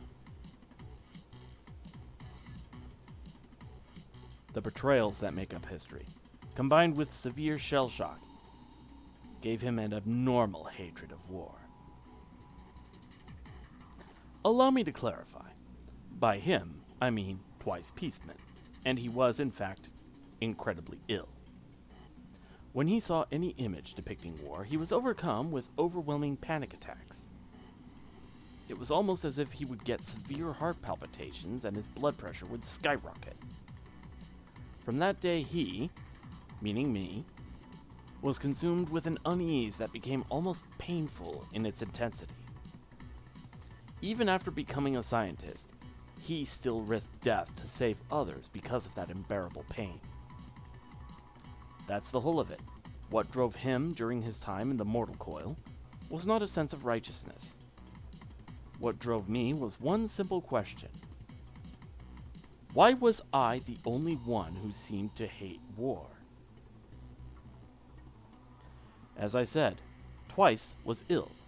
There was no reason for him to risk his life so foolishly on the battlefield. Why did I involve myself in war? Was it to understand it better, especially considering the effect war had on me? Even while struggling with those questions, my mortal self still irrationally kept going into battle. And in the year 1999, a horrible neurological disease broke out in a city located in the Far East.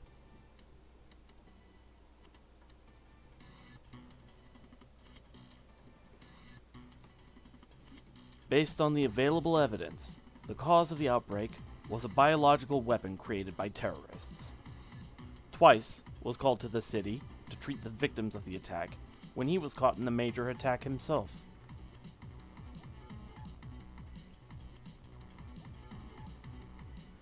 According to records made available to the public, the death toll was set at 5,000 people. The Moon Cell puts the real count at 8,200. As you can see, the government underreported the number a tad. I can see the exhaustion in his eyes. He seems to think his story is no more than an amusing anecdote. Although it's hard to tell if he's amused by the government's possible cunning or total incompetence.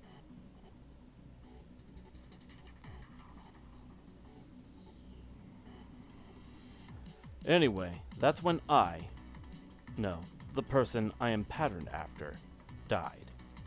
Twice ended up one of those 8,200. Something strange. I remember seeing the place where he died as if I too was one of those many victims. I can recall the sight of buildings set aflame, but when I was Twice, it was a scene I had experienced before. It was then that the mortal Twice, the person I was, recaptured the repressed memories of his childhood.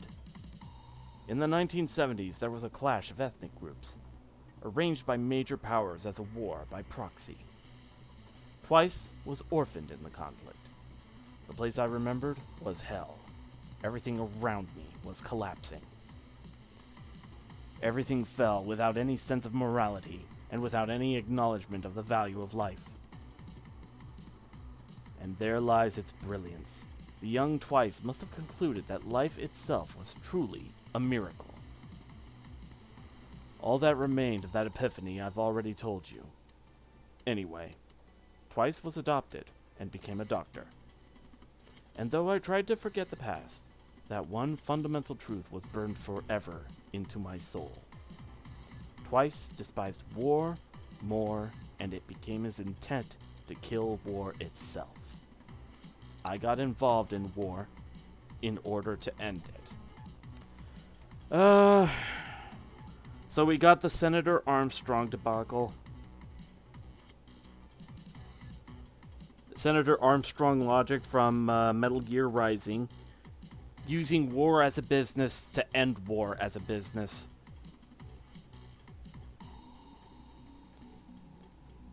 However, at the core of my very being wasn't a denial of the meaning of war. It wasn't that at all. Twice had seen many battlefields. The never-ending hell, the horrific evil perpetuated by humanity. A group of soldiers made to fight against an army many times their size, that was far more experienced and supplied.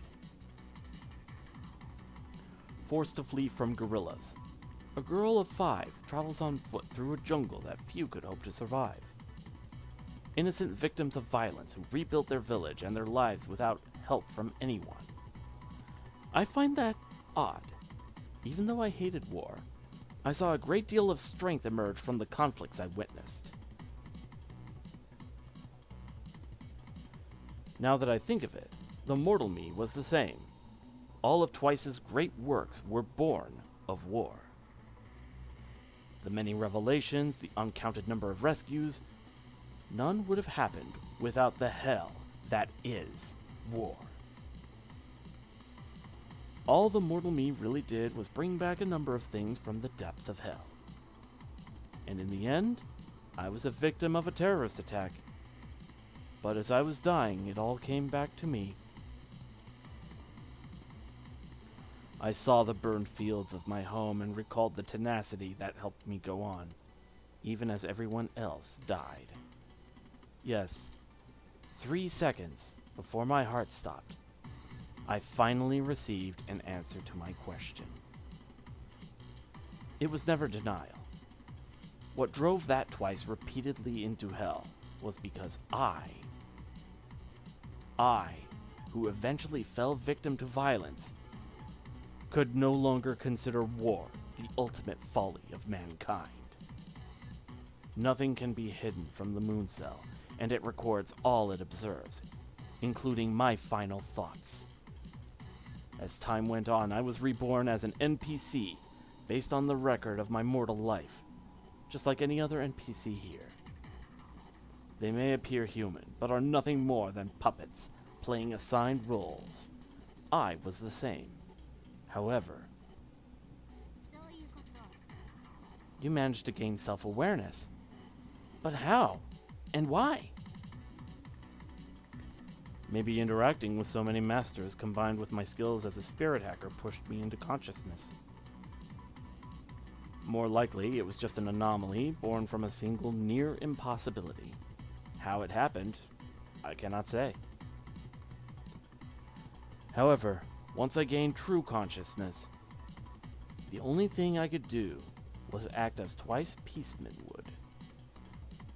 The dream that I saw as I died, the ideal that existed only in my mind, I now exist only to make it a reality.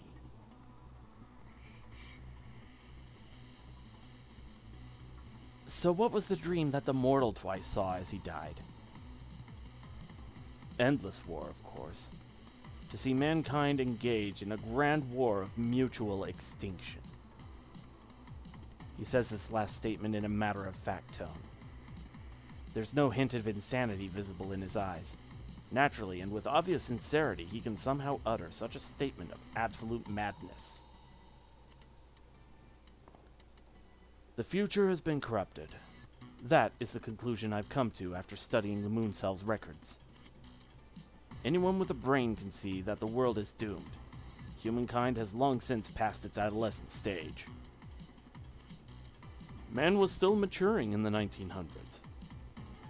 A balance was struck between penury and prosperity, but it didn't last. The period of immaturity ended, but the golden age that should have followed never occurred. You do realize this, right? What has happened to the planet and its people should never have come to be. The spirit of mankind is stagnated, just as the world has. The future is rotting away like overripe fruit. When that fruit should be at its best, it has fallen to the ground. That's not the way history should be. That is how Reen and Leo describe the world. A place of peace, stupefying stagnation, and entropy. But is war really the answer? Because it is the most efficient way for mankind to progress. Stability and stasis only act to preserve a species. If the objective of modern man is merely survival, then there is no reason for them to exist. In my previous life, a great many lives and resources were consumed for the sake of convenience. Why? What was the need for such prosperity? Prosperity is just an illusion that exists only for its own sake. I expect that you agree with me. Humans are capricious creatures that must feed on dreams to evolve. The preliminaries illustrate this truth. In an artificial peace, ignorant aggressors revel in idleness. Humans can only mature after breaking free from their idleness. That seems to be the case for you. And now, ideologies are based on the detritus of an ignoble and forgotten past. That loss can't be overcome. I cannot allow such ideas to become the foundation of the next epoch of human civilization. Don't you agree? If the future isn't worth the suffering of the past, that would make man mere murderers. For the humans who lived in the distant past, the future that man is now planning cannot be accepted. The future that will be is a mistake. Humanity has not spent countless lives for the society that is to come. But we cannot reverse time. Since going back is impossible, there is no choice but to move forward. With that in mind, we will recreate the wars of the past and revise the history of the last 100 years. By having everyone fight in a war of survival, mankind's consciousness will be forced onto the correct path. My wish has become a firm conviction. As the winner of the Holy Grail War, your existence is proof of that. Come again? Hold up a second. What the hell is that supposed to mean? Suddenly, I'm getting reminded of Shin Megami Tensei 4. Slight spoilers for that game. You start off in a place called the Eastern Kingdom of Mikado, which is basically a sort of secondary world reset back in medieval times. And then you go down underground through a place called Naraku, and you end up in Tokyo, which is now being overrun by demons. And it's a modern Tokyo, so you have this little clash of, like, ancient versus modern, and then, yeah, there's a whole thing about that. Reen looks at me with flames in her eyes as if demanding an explanation, but I'm just as in the dark as she is. Originally, the Holy Grail War was a way for the Moon Cell to gather data. It didn't even have a name at first. The Moon Cell only wanted the best data samples. Having a war of survival was a good way to separate the chaff.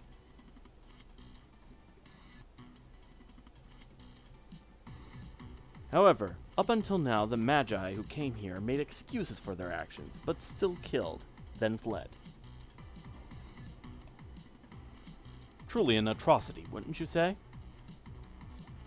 Until I won, this world was buried under a mountain of corpses.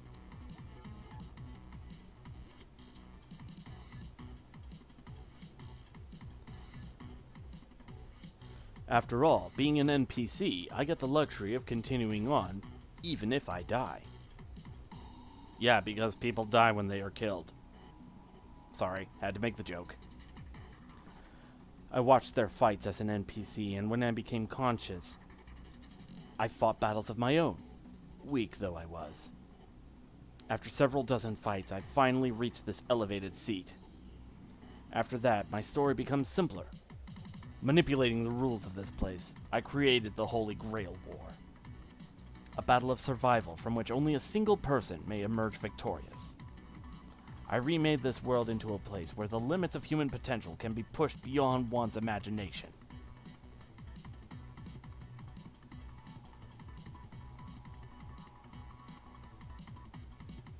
And then you appeared. The weakest master in the tournament, you managed to defeat the king of the world. You were totally unsuited for this ordeal in the beginning, just as I was. As a nameless figure drawn from masses, you've become the one in whose hands rests the fate of the world. Your soul's been tempered by crisis and conflict. Your new strength is a testament to the potential of man. When mankind reaches the heights you have, they will move forward, clearing a path for those yet to come.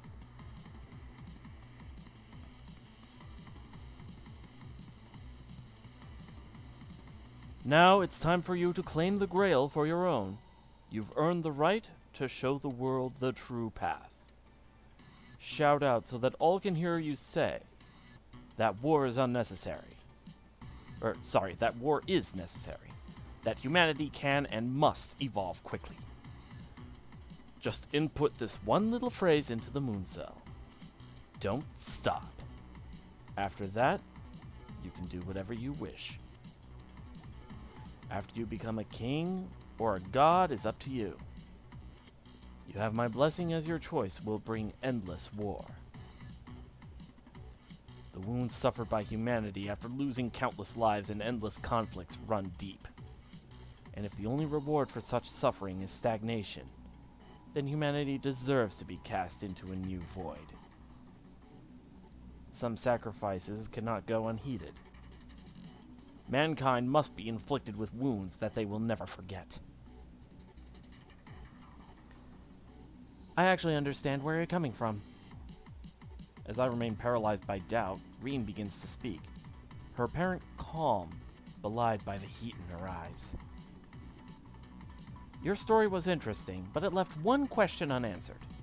It's about you winning the war in the past.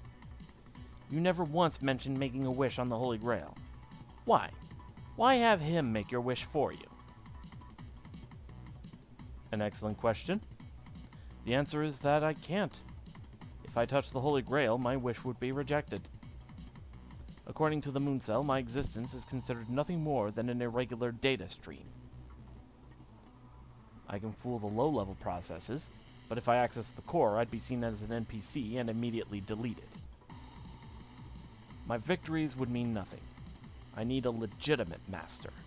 Someone who can make my wish a reality. Anomalous data would be deleted. What emotion did her words express? Her mumbling sounded very much like a dejected sigh. The girl beside me shuts her eyes for a moment and then directs her gaze at Twice, as if to deny the obvious. That's why I've stopped here. I've been waiting for years at the gate to the core, awaiting one I deem worthy. Upon reflection, I wasted a great deal of time. I was able to plant the seeds of war on Earth from here, by manipulating and manufacturing information. But it was a case of too little too late. Also, my methods were unreliable and on too small of a scale. Instances of terrorism and violence have skyrocketed recently, so you're the cause of it all. With full access to the moon cell's records and my ability to divine the future, I can bring about Armageddon. Of course, I don't intend for everyone to die. I simply wish to instigate a war that anyone can survive. You can see it through the gate. There lies the moon's core, an object made from the purest photonic crystal. The results of the stimulations of Earth's future run by the moon cell are stored as light within the core.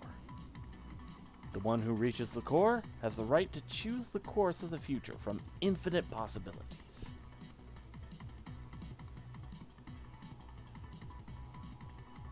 I'm sure you understand now. Whoever claims the moon cell can manipulate reality as they see fit. This object, which envisioned an infinite number of possible futures, can reshape the fabric of reality. If what he says is true, then the Holy Grail could accurately be considered the mind and will of God. Nothing is impossible. It is truly an object of unimaginable power with infinite possibilities.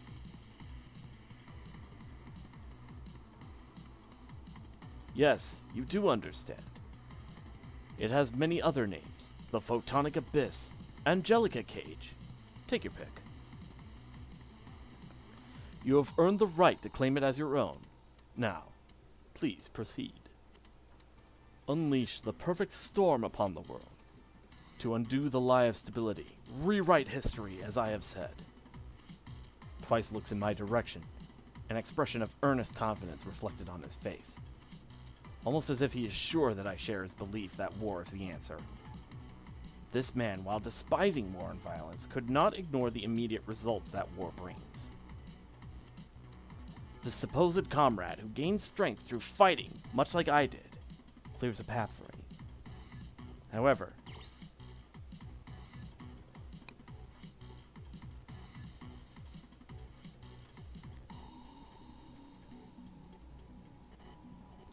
I know that war isn't the answer. Even if war is a necessary element in the advancement of humanity, I still can't support its continuation. My reasoning is painfully simplistic. Lives would be lost in war. That's my only reason. I understand the concept of necessary evils, but I refuse to accept the reasoning for their existence. The line of opponents that parade through my mind are dead and gone, and will never return. I've experienced the pain of loss throughout this ordeal. That alone will always make me oppose war. Twisting the Moon Cell's filtering process into a Holy Grail war is his way of starting war on Earth. And as warped as his ideals are, my own aren't really any better. Even so, I can't accept his view of war. Your conclusion is overly sentimental, don't you think? I expected that, but still, give it a bit more thought. Let's see. Imagine if the reason there's all this violence, war, and terrorism today is because someone in a supercomputer in the moon. Yeah. Let's see. Servant, I'd like to hear your thoughts on the matter. Do you think I'm evil and should be eradicated? Don't be ridiculous. Good and evil, right and wrong, none of these things have any meaning. Those of any substance always move forward, even as they suffer the consequences of their mistakes. Spilling the blood of others, even as they shed their own, they prove their worth through their deeds. That is the way humanity has always been and will always be. It is utter stupidity to think that beauty only comes from a delusional sense of righteousness. Saber speaks to Twice in a normal, indifferent, slightly superior tone, but a slight edge starts creeping in. Good and evil are one and the same. It just depends on which side you stand. Your ideals mean nothing to me. But I do have one question I wish to ask of you. You claim to have been here for a long time. There must have been others who've come before us. What happened to all of the previous winners? Good question. Now that I think about it, there should be some sign of those who came before me. They were incapable of seeing my point of view. Or more accurately, they didn't see the value of my dream. Twice looks meaningfully at the pillars in the surrounding area. His answer couldn't be any clearer. The pillars gathered together are their gravestones. I see. You reward the victors not with the garland, but with the poison chalice. That fact alone is enough to make you an enemy of mine. Saber draws her sword. Like her, I can't excuse his actions, even if it means becoming another stone pillar. I don't understand. Unlike any other human, you are the embodiment of everything I believe in. That might seem to be the case, but even if we walk the same path, our feelings may be completely opposite. I must have died in the same incident that took Twice. However, I learned different lessons in my death. Sadly for you, you cannot escape. Only a single master may leave the Moon Cell once they've made it there. Once the participants have been reduced to one, permission is granted to leave the Seraph. This is one thing I cannot change. The Moon Cell has made this rule a fundamental requirement for entry. In other words, there's still you and me. As long as both of us exist, neither can escape this place. So there's no path open to you but the one that leads to the Holy Grail. And given your capricious nature, I can't relax yet. There's no guarantee your potential will shine through. The world has reached its limit as well. Soon it will be too late to overcome the stagnation of man. However, Twice Peaceman is wrong. If the Moon Cell automatically erased irregular data, I cannot go inside. Just like Twice, if I pass through that gate, I will be eliminated. And if Twice somehow wins, he will gain nothing. In the end, no one will win this fight. But even knowing that, I'm not big on brainwashing, as it can end in self-destruction. But your spirit might survive the process. It doesn't matter to me if you resist. If you want your wish to come true, you'll have to defeat me anyway. And such is destiny. At the end of things, this is the conclusion we arrive at. Now then, it's time to bring this chapter in the Holy Grail War to a close. To the victor goes the spoils. That is the way of humanity. Something that will never change. It is by fighting for one's life that a person's spirit will grow and become stronger. Nero's a bit of a dick, and to be honest, kind of agree with Twice. The ends justify the means. I disagree. I mean, slight tangent. When I watched Batman and Robin, the one with George Clooney as Batman, they had Arnold Schwarzenegger as Mr. Freeze and Uma Thurman as Poison Ivy. Poison Ivy was proven to be a staunch environmentalist. She was always focusing on, like, what we could do to save the plants, what we could do to minimize the pollution, everything like that. And to me, looking back on it, that can be the scariest thing about a villain, is when they have a point to their argument, when their argument isn't exactly wrong. I mean, Lex Luthor in Superman. It used to be that he just hated Superman, but then it became that he thought people would rely on Superman too much instead of being able to take care of themselves, although his own twisted way of reinforcing that. That's what I think makes a villain truly a villain. Not only their methods, but also the charisma behind their ideals and how much of their ideals they can make people agree with.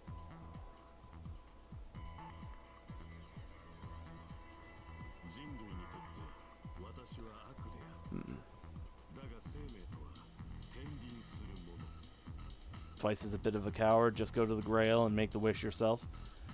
Yeah, but again, if he does that because he's an anomaly data, yeah, their rationale and justification. There, that's it. That's it.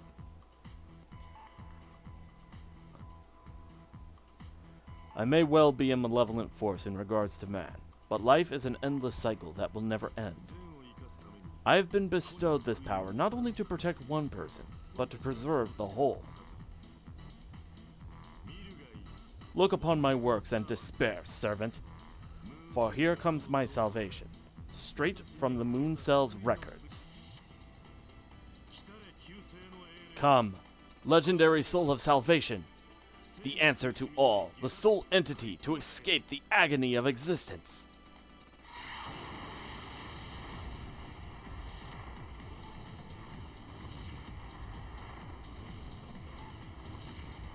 This guy just summoned the freaking Buddha.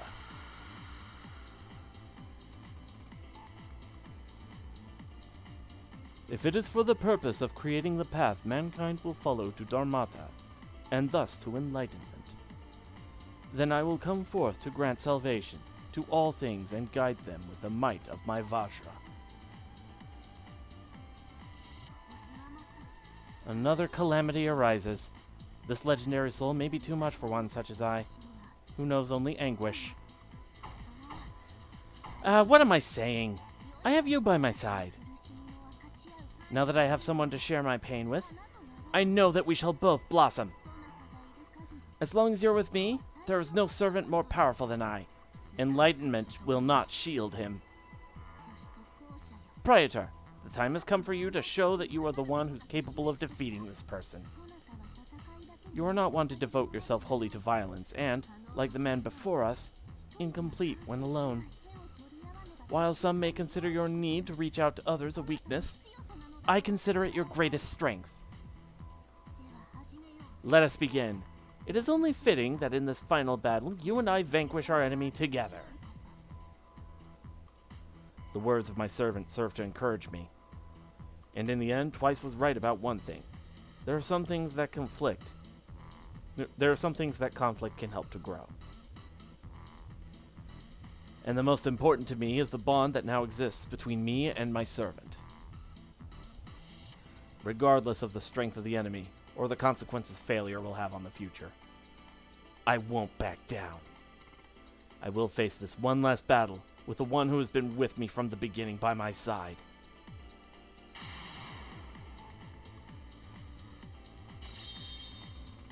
Oh god, that's a scary look.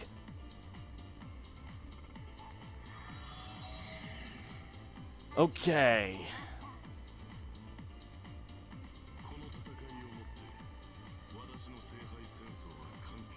Whew.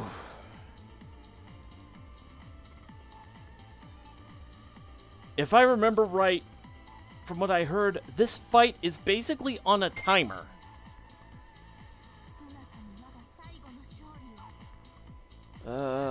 Let's see.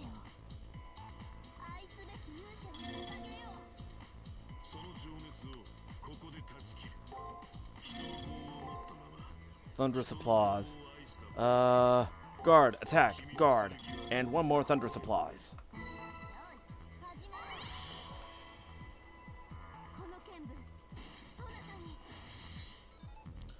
Okay, so he took some damage there.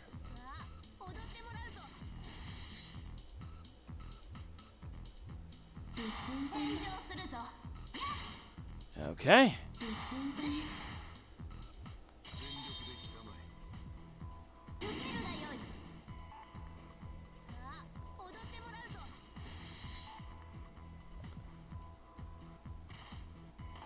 All right. Okay. MP heal. Thunderous applause. Guard. Thunderous applause. Thunderous applause. Attack, attack.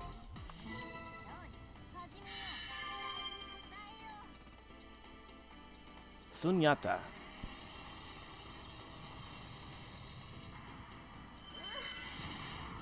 Oh, that did a lot of damage.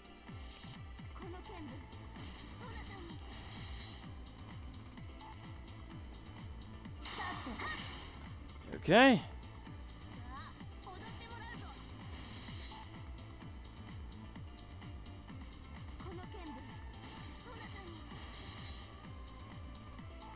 All right. So far, doing all right.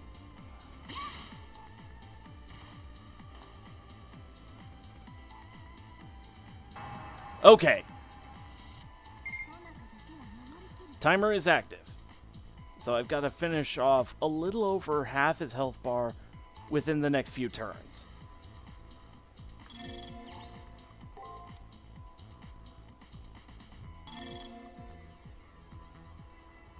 Actually, better yet.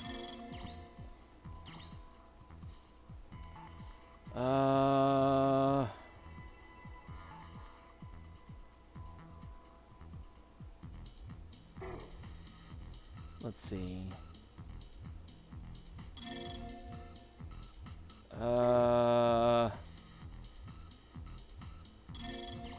Recover. Guard. Ah, shit. Just one MP short of Thrice Setting Sun.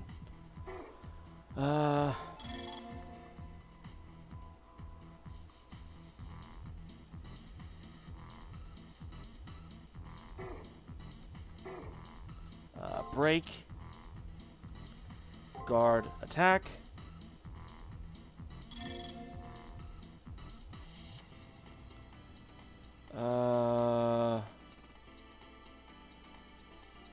Veil of Petals and guard. Save stating just in case.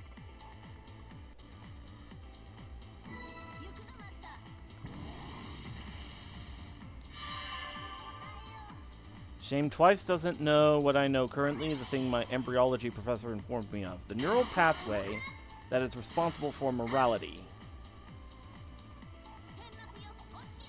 A sense of guilt and concern for others is between the amygdala and the prefrontal cortex.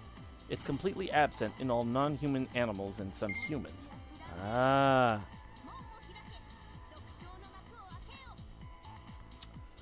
Okay.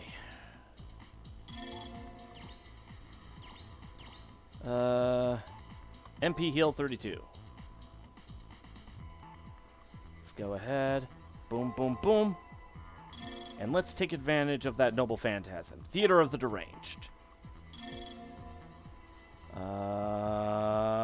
Blossom of the Court. And Thrice Setting Sun.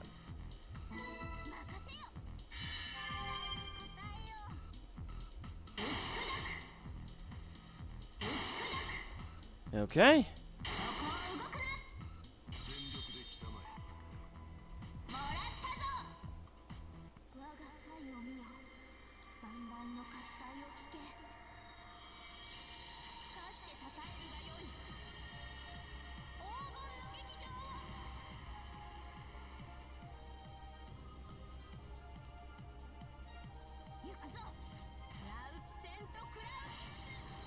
All right.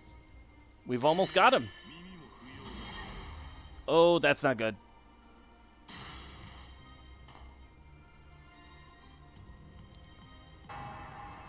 Okay.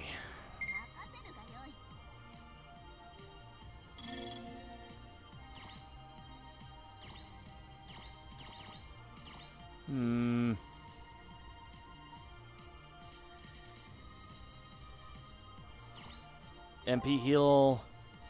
Guard, guard. Attack. Break, guard, attack.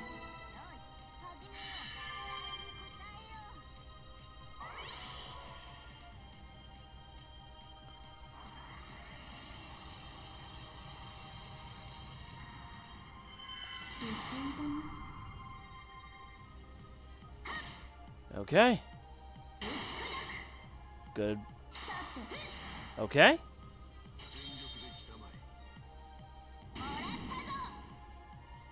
And if the seal wears off next turn... Yes, it does. Excellent. With that...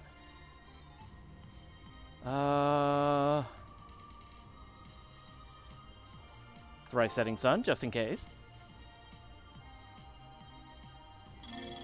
And I have a feeling that break is gonna hurt, so recover. Attack, attack.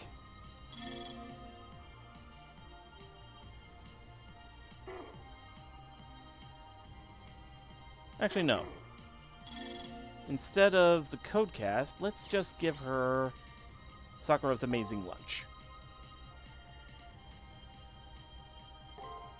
Alright, attack, attack.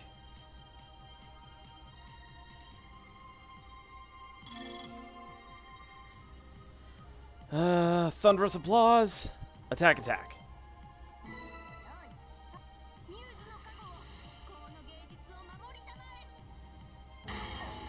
Oof.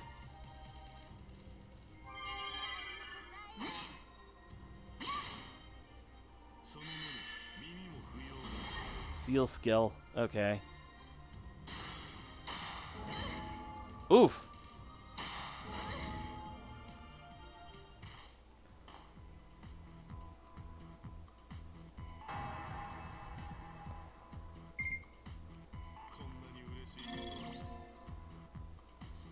MP heal.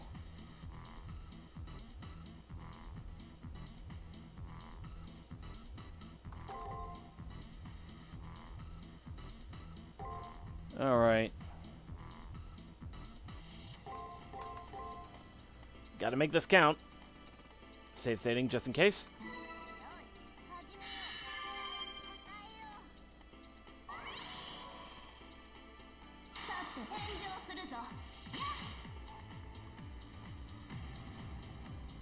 Oh no, did he have a counter set up?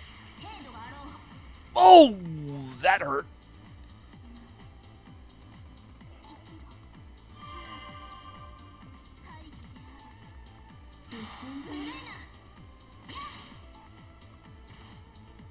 Almost got him.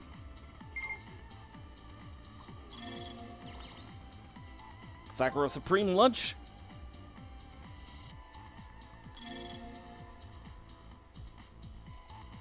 Thrice Setting Sun.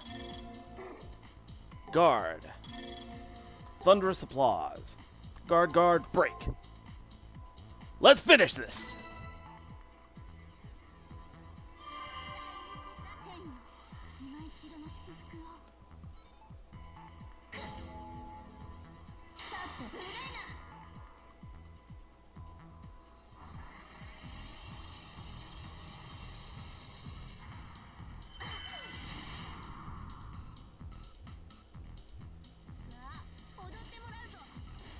It is done!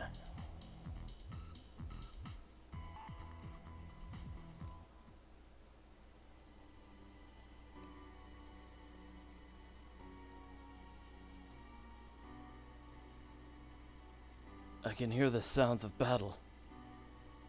And though I've been defeated many times, it's still painful all the same. But I have no regrets. Just as life is an endless cycle, war too will endure.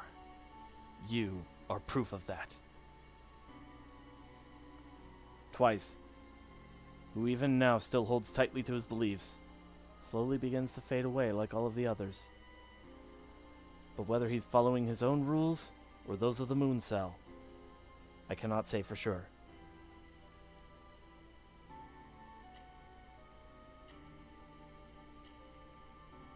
Now, go and touch the Holy Grail. You'll come to understand many things once you do. Wantonly consuming lives, thriving without a purpose. Our future blossoms like a flower by the roadside.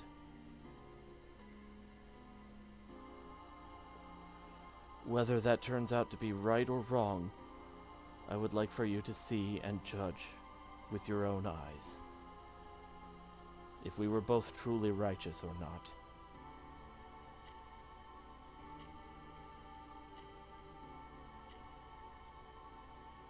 And in an instant, I thought I saw something that was truly him, but it might have just been an illusion. Without any time to contemplate what was happening, Twice Peaceman passes into oblivion. His servant, too, will soon join him in the void.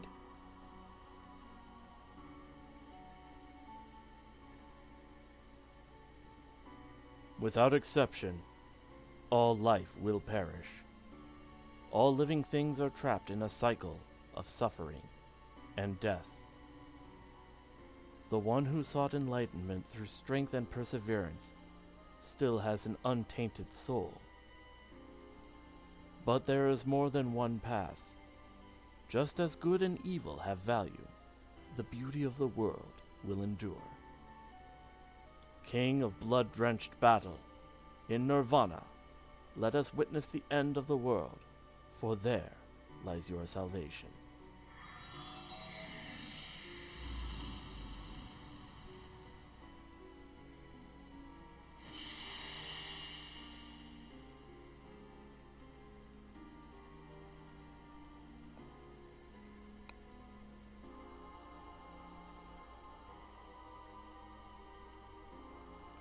With an expression much like his master's, the servant fades away like a flower losing its petals.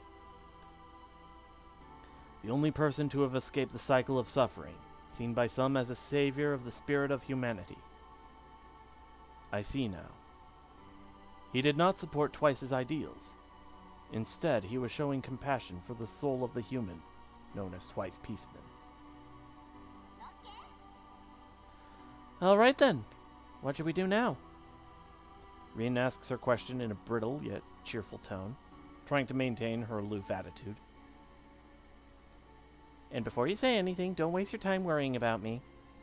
The moment I lost Lancer, no, the second I entered the Holy Grail War, I was prepared to... I try to express my concern, but she only silently points to the gate in the middle of the room.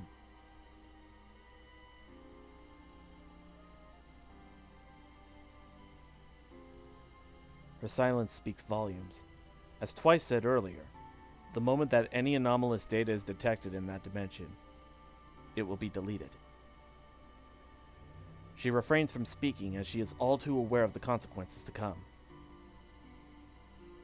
However, even if I am to be deleted, there should still be a small window of opportunity. Time enough to sneak in a modest wish.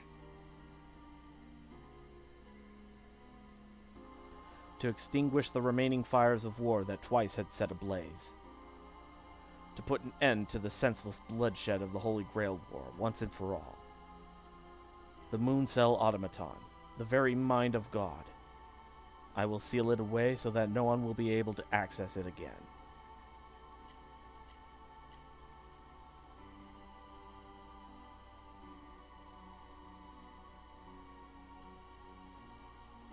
And also to return her, the last true survivor, safely to her mortal existence. A number of wishes race through my mind, but I won't have the time to ask for them all. I can only ask for the most important of my desires. But any wish I make will be influenced by the experiences I gained fighting in this war. I make my way to the Holy Grail, the object that is both bane and boon to the one fortunate enough to survive.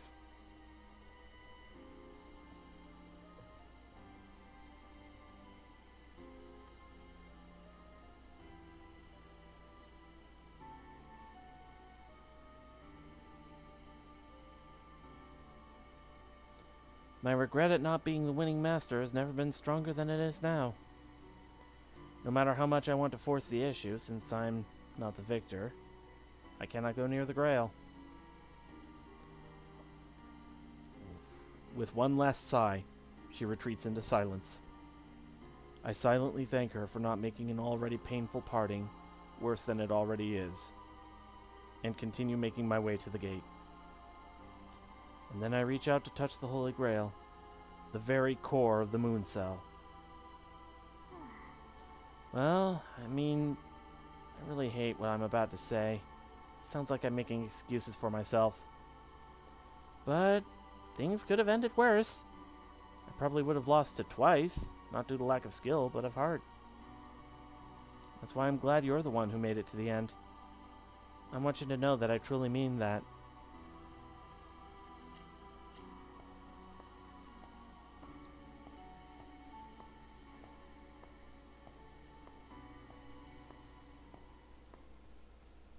Before me stands the Holy Grail.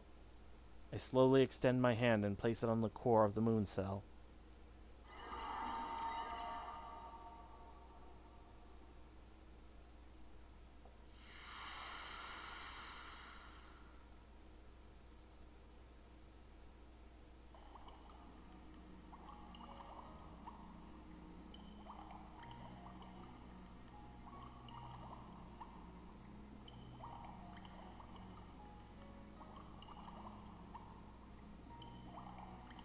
The instant I make contact with it, I'm drawn inside the Holy Grail.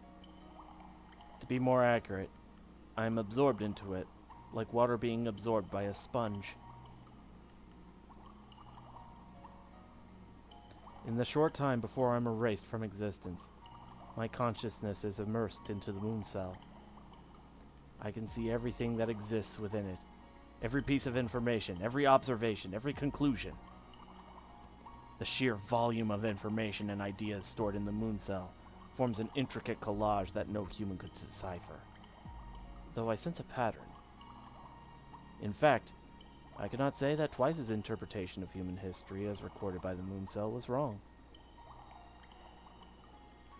For war has always brought change, but in this day and age, humanity has mistaken stagnation for peace.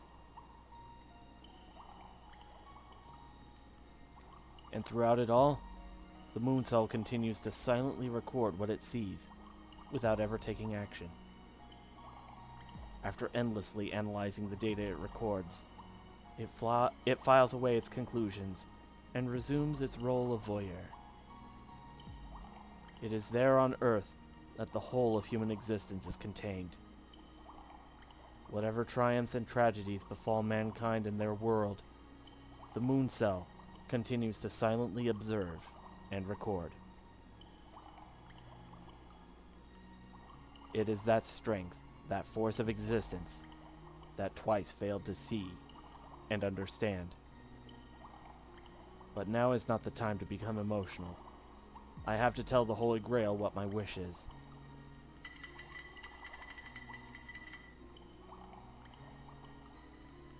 Input complete.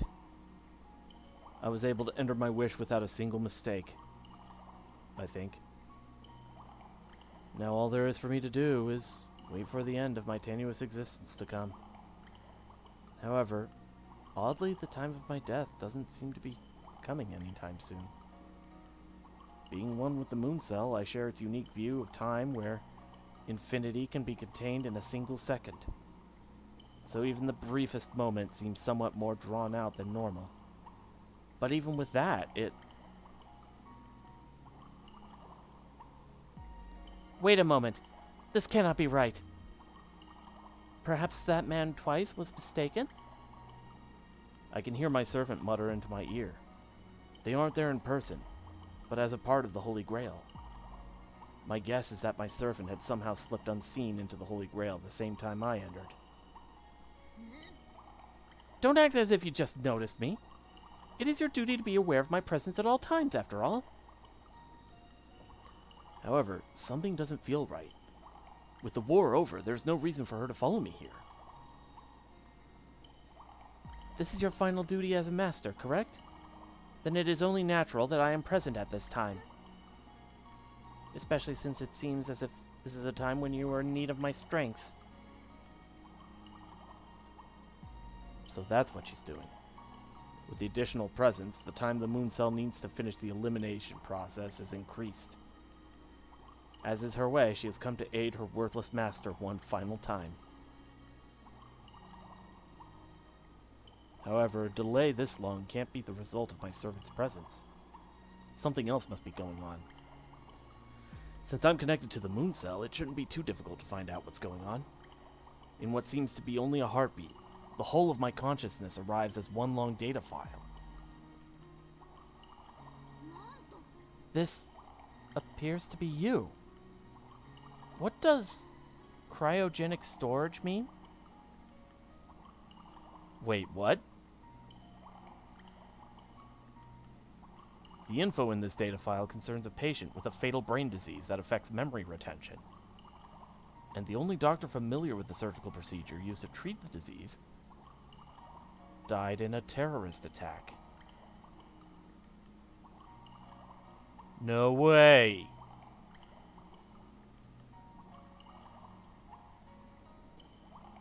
Until another surgeon could replicate the procedure, the patient was put into cryogenic storage.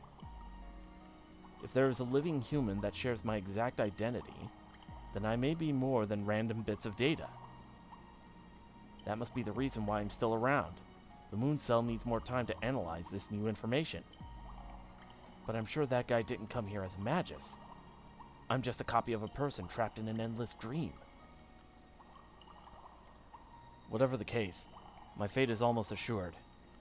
I'm sure that my time here is fast coming to an end. However, there remains enough time to send out one final message.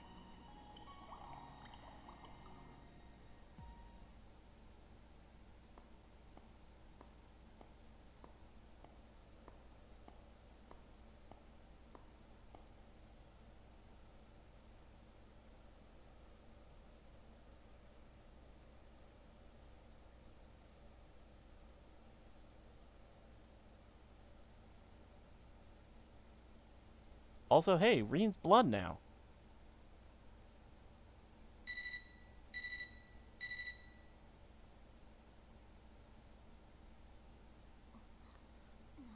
What is this data? You're actually alive?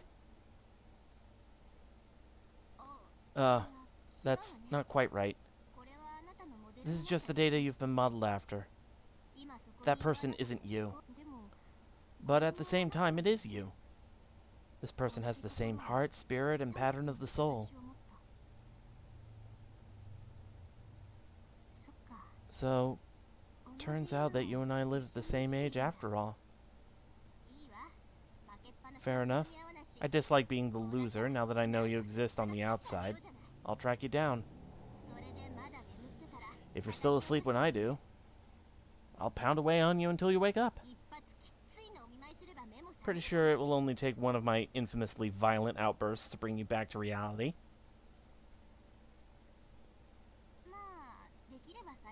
And if I can manage it all, I want our reunion to be on a rooftop, somewhere with a beautiful view.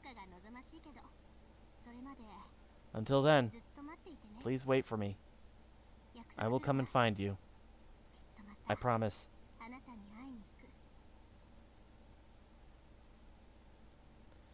That promise was to both the boy that sleeps and the boy who begins to fade, that once she leaves this place, we will meet again. And it is because of that promise that I can finally allow myself to be at peace.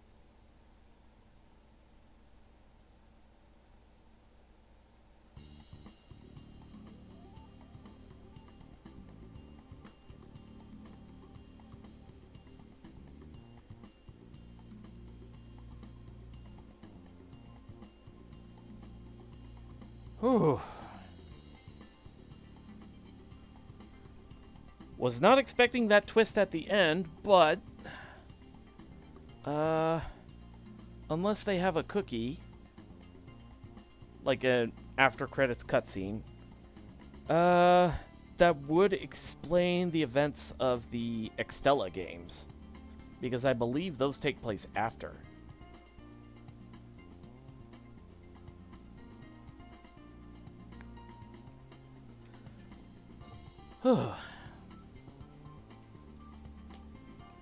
This game was fun. I really liked it.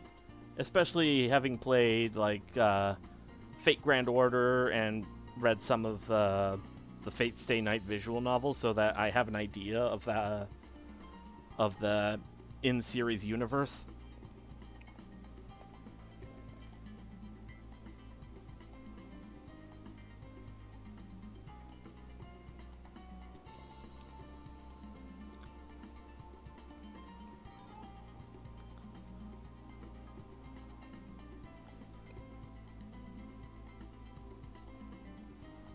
Ugh.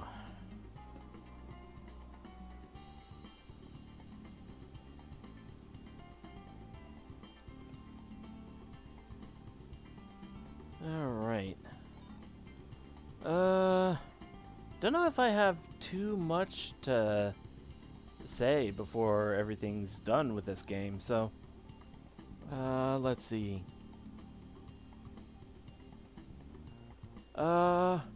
Just a reminder to everybody watching that this is SUBTEMBER. That means Twitch has a deal where you can subscribe to somebody for 20% off. You can also gift a sub to a friend for that same discount. And, better yet, when you do so, your supporter will still get, the Twitch streamer you're supporting will still get the full cut.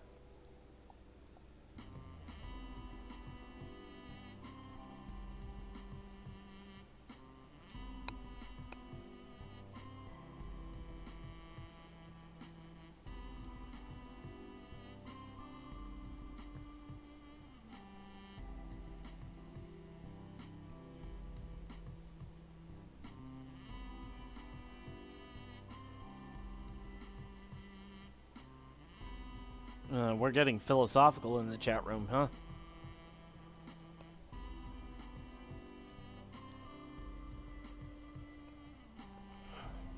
I guess I was kind of focused on the story of the game, so I wasn't quite paying attention.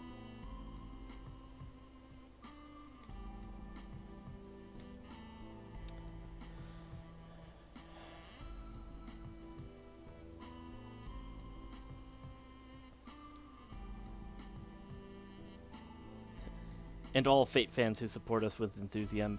That's right, because this pretty much came off the heels of both of the Fate Stay Night VNs, didn't it? I forget if this was made before or after Fate Zero, though. Oh, Axis made this game. That I didn't know.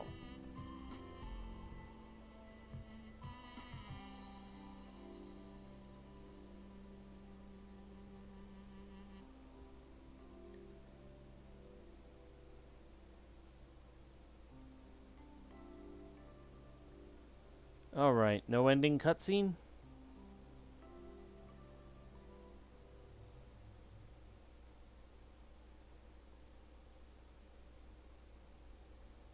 Yep, there's an ending cutscene. I'm not sure I understand, but do you mean that you have an existence outside of this world? Then everything should work out fine. You are my master. You know what needs to be done, correct? And you do have my permission to visit me occasionally. Actually, come anytime you wish. I'd be happy to see you again. It makes me happy to know our relationship won't be ending soon. Sounds like it would entail an incredible amount of effort, though. I sympathize with him for having such a burden. Though it's someone else's problem, it's my responsibility. The dissolution of my current self has begun. Outside of the Holy Grail, Reen's voice begins to fade away. As what makes me is compressed into the smallest unit of illicit data. I think on my slumbering self. When he wakes up, his memory will be a blank page, with no friends or family to help or guide him. I wonder how that strange new world will appear to him. Nothing about the past will have any meaning. What am I saying? If that's the only thing to be lost, then I'd be okay. Although I'll miss those I've met along the way, the world will still be here. And as long as the path before me remains, I will continue to walk it. There are no grades given for goals and wishes. No matter how small they may seem to others, as long as I keep moving forward, they will eventually come to fruition. As it is the desire for that wish to become reality that will keep you going until the end. I have no worries. There will always be those who strive to change the world, those I care about.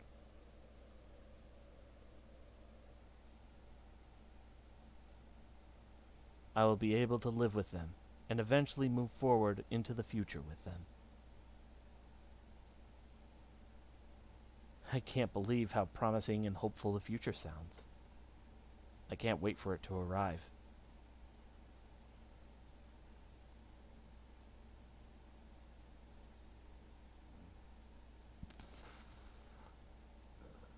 Oh.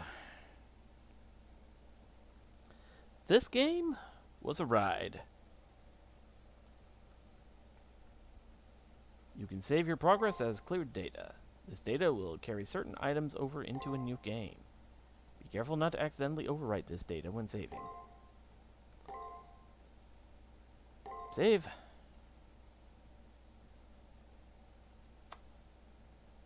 Game clear data. Let's go.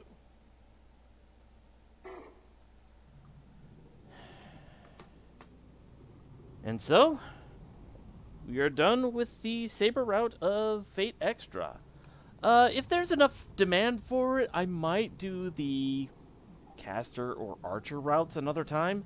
But I think we've been on this game long enough, especially since I started it before I got wrapped up in the Final Fantasy V 4-job fiesta. Alright.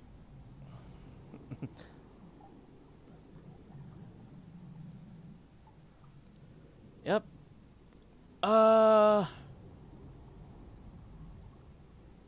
We've been streaming for almost 3 hours, which is kind of fitting for a finale. So let's go ahead and find somebody to raid.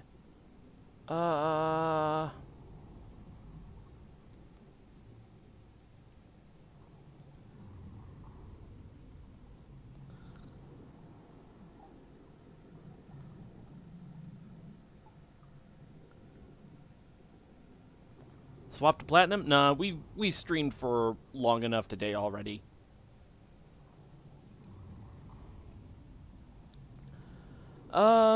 I think I'll probably do a couple of like smaller games or one-off streams before I start on platinum. Let's see.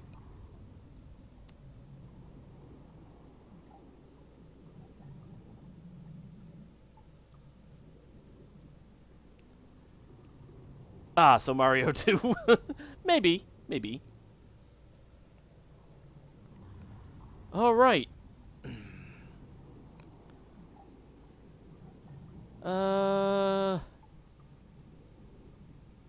Let's go ahead. Who can we raid?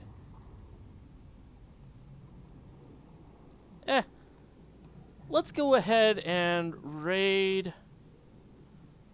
Let's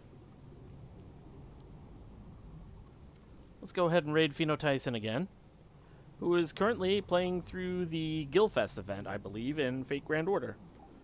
And we are going to raid with hashtag Umu Supremacy.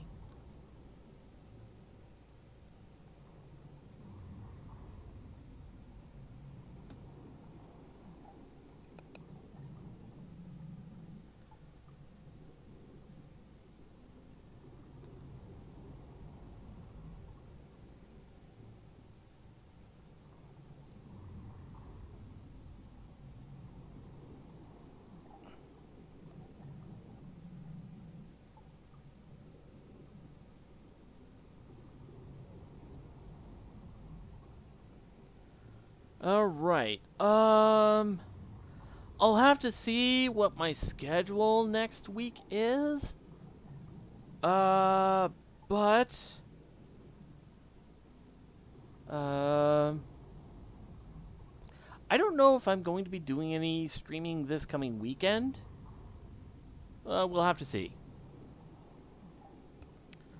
I will see you guys later. This was a good stream. This was a good game. And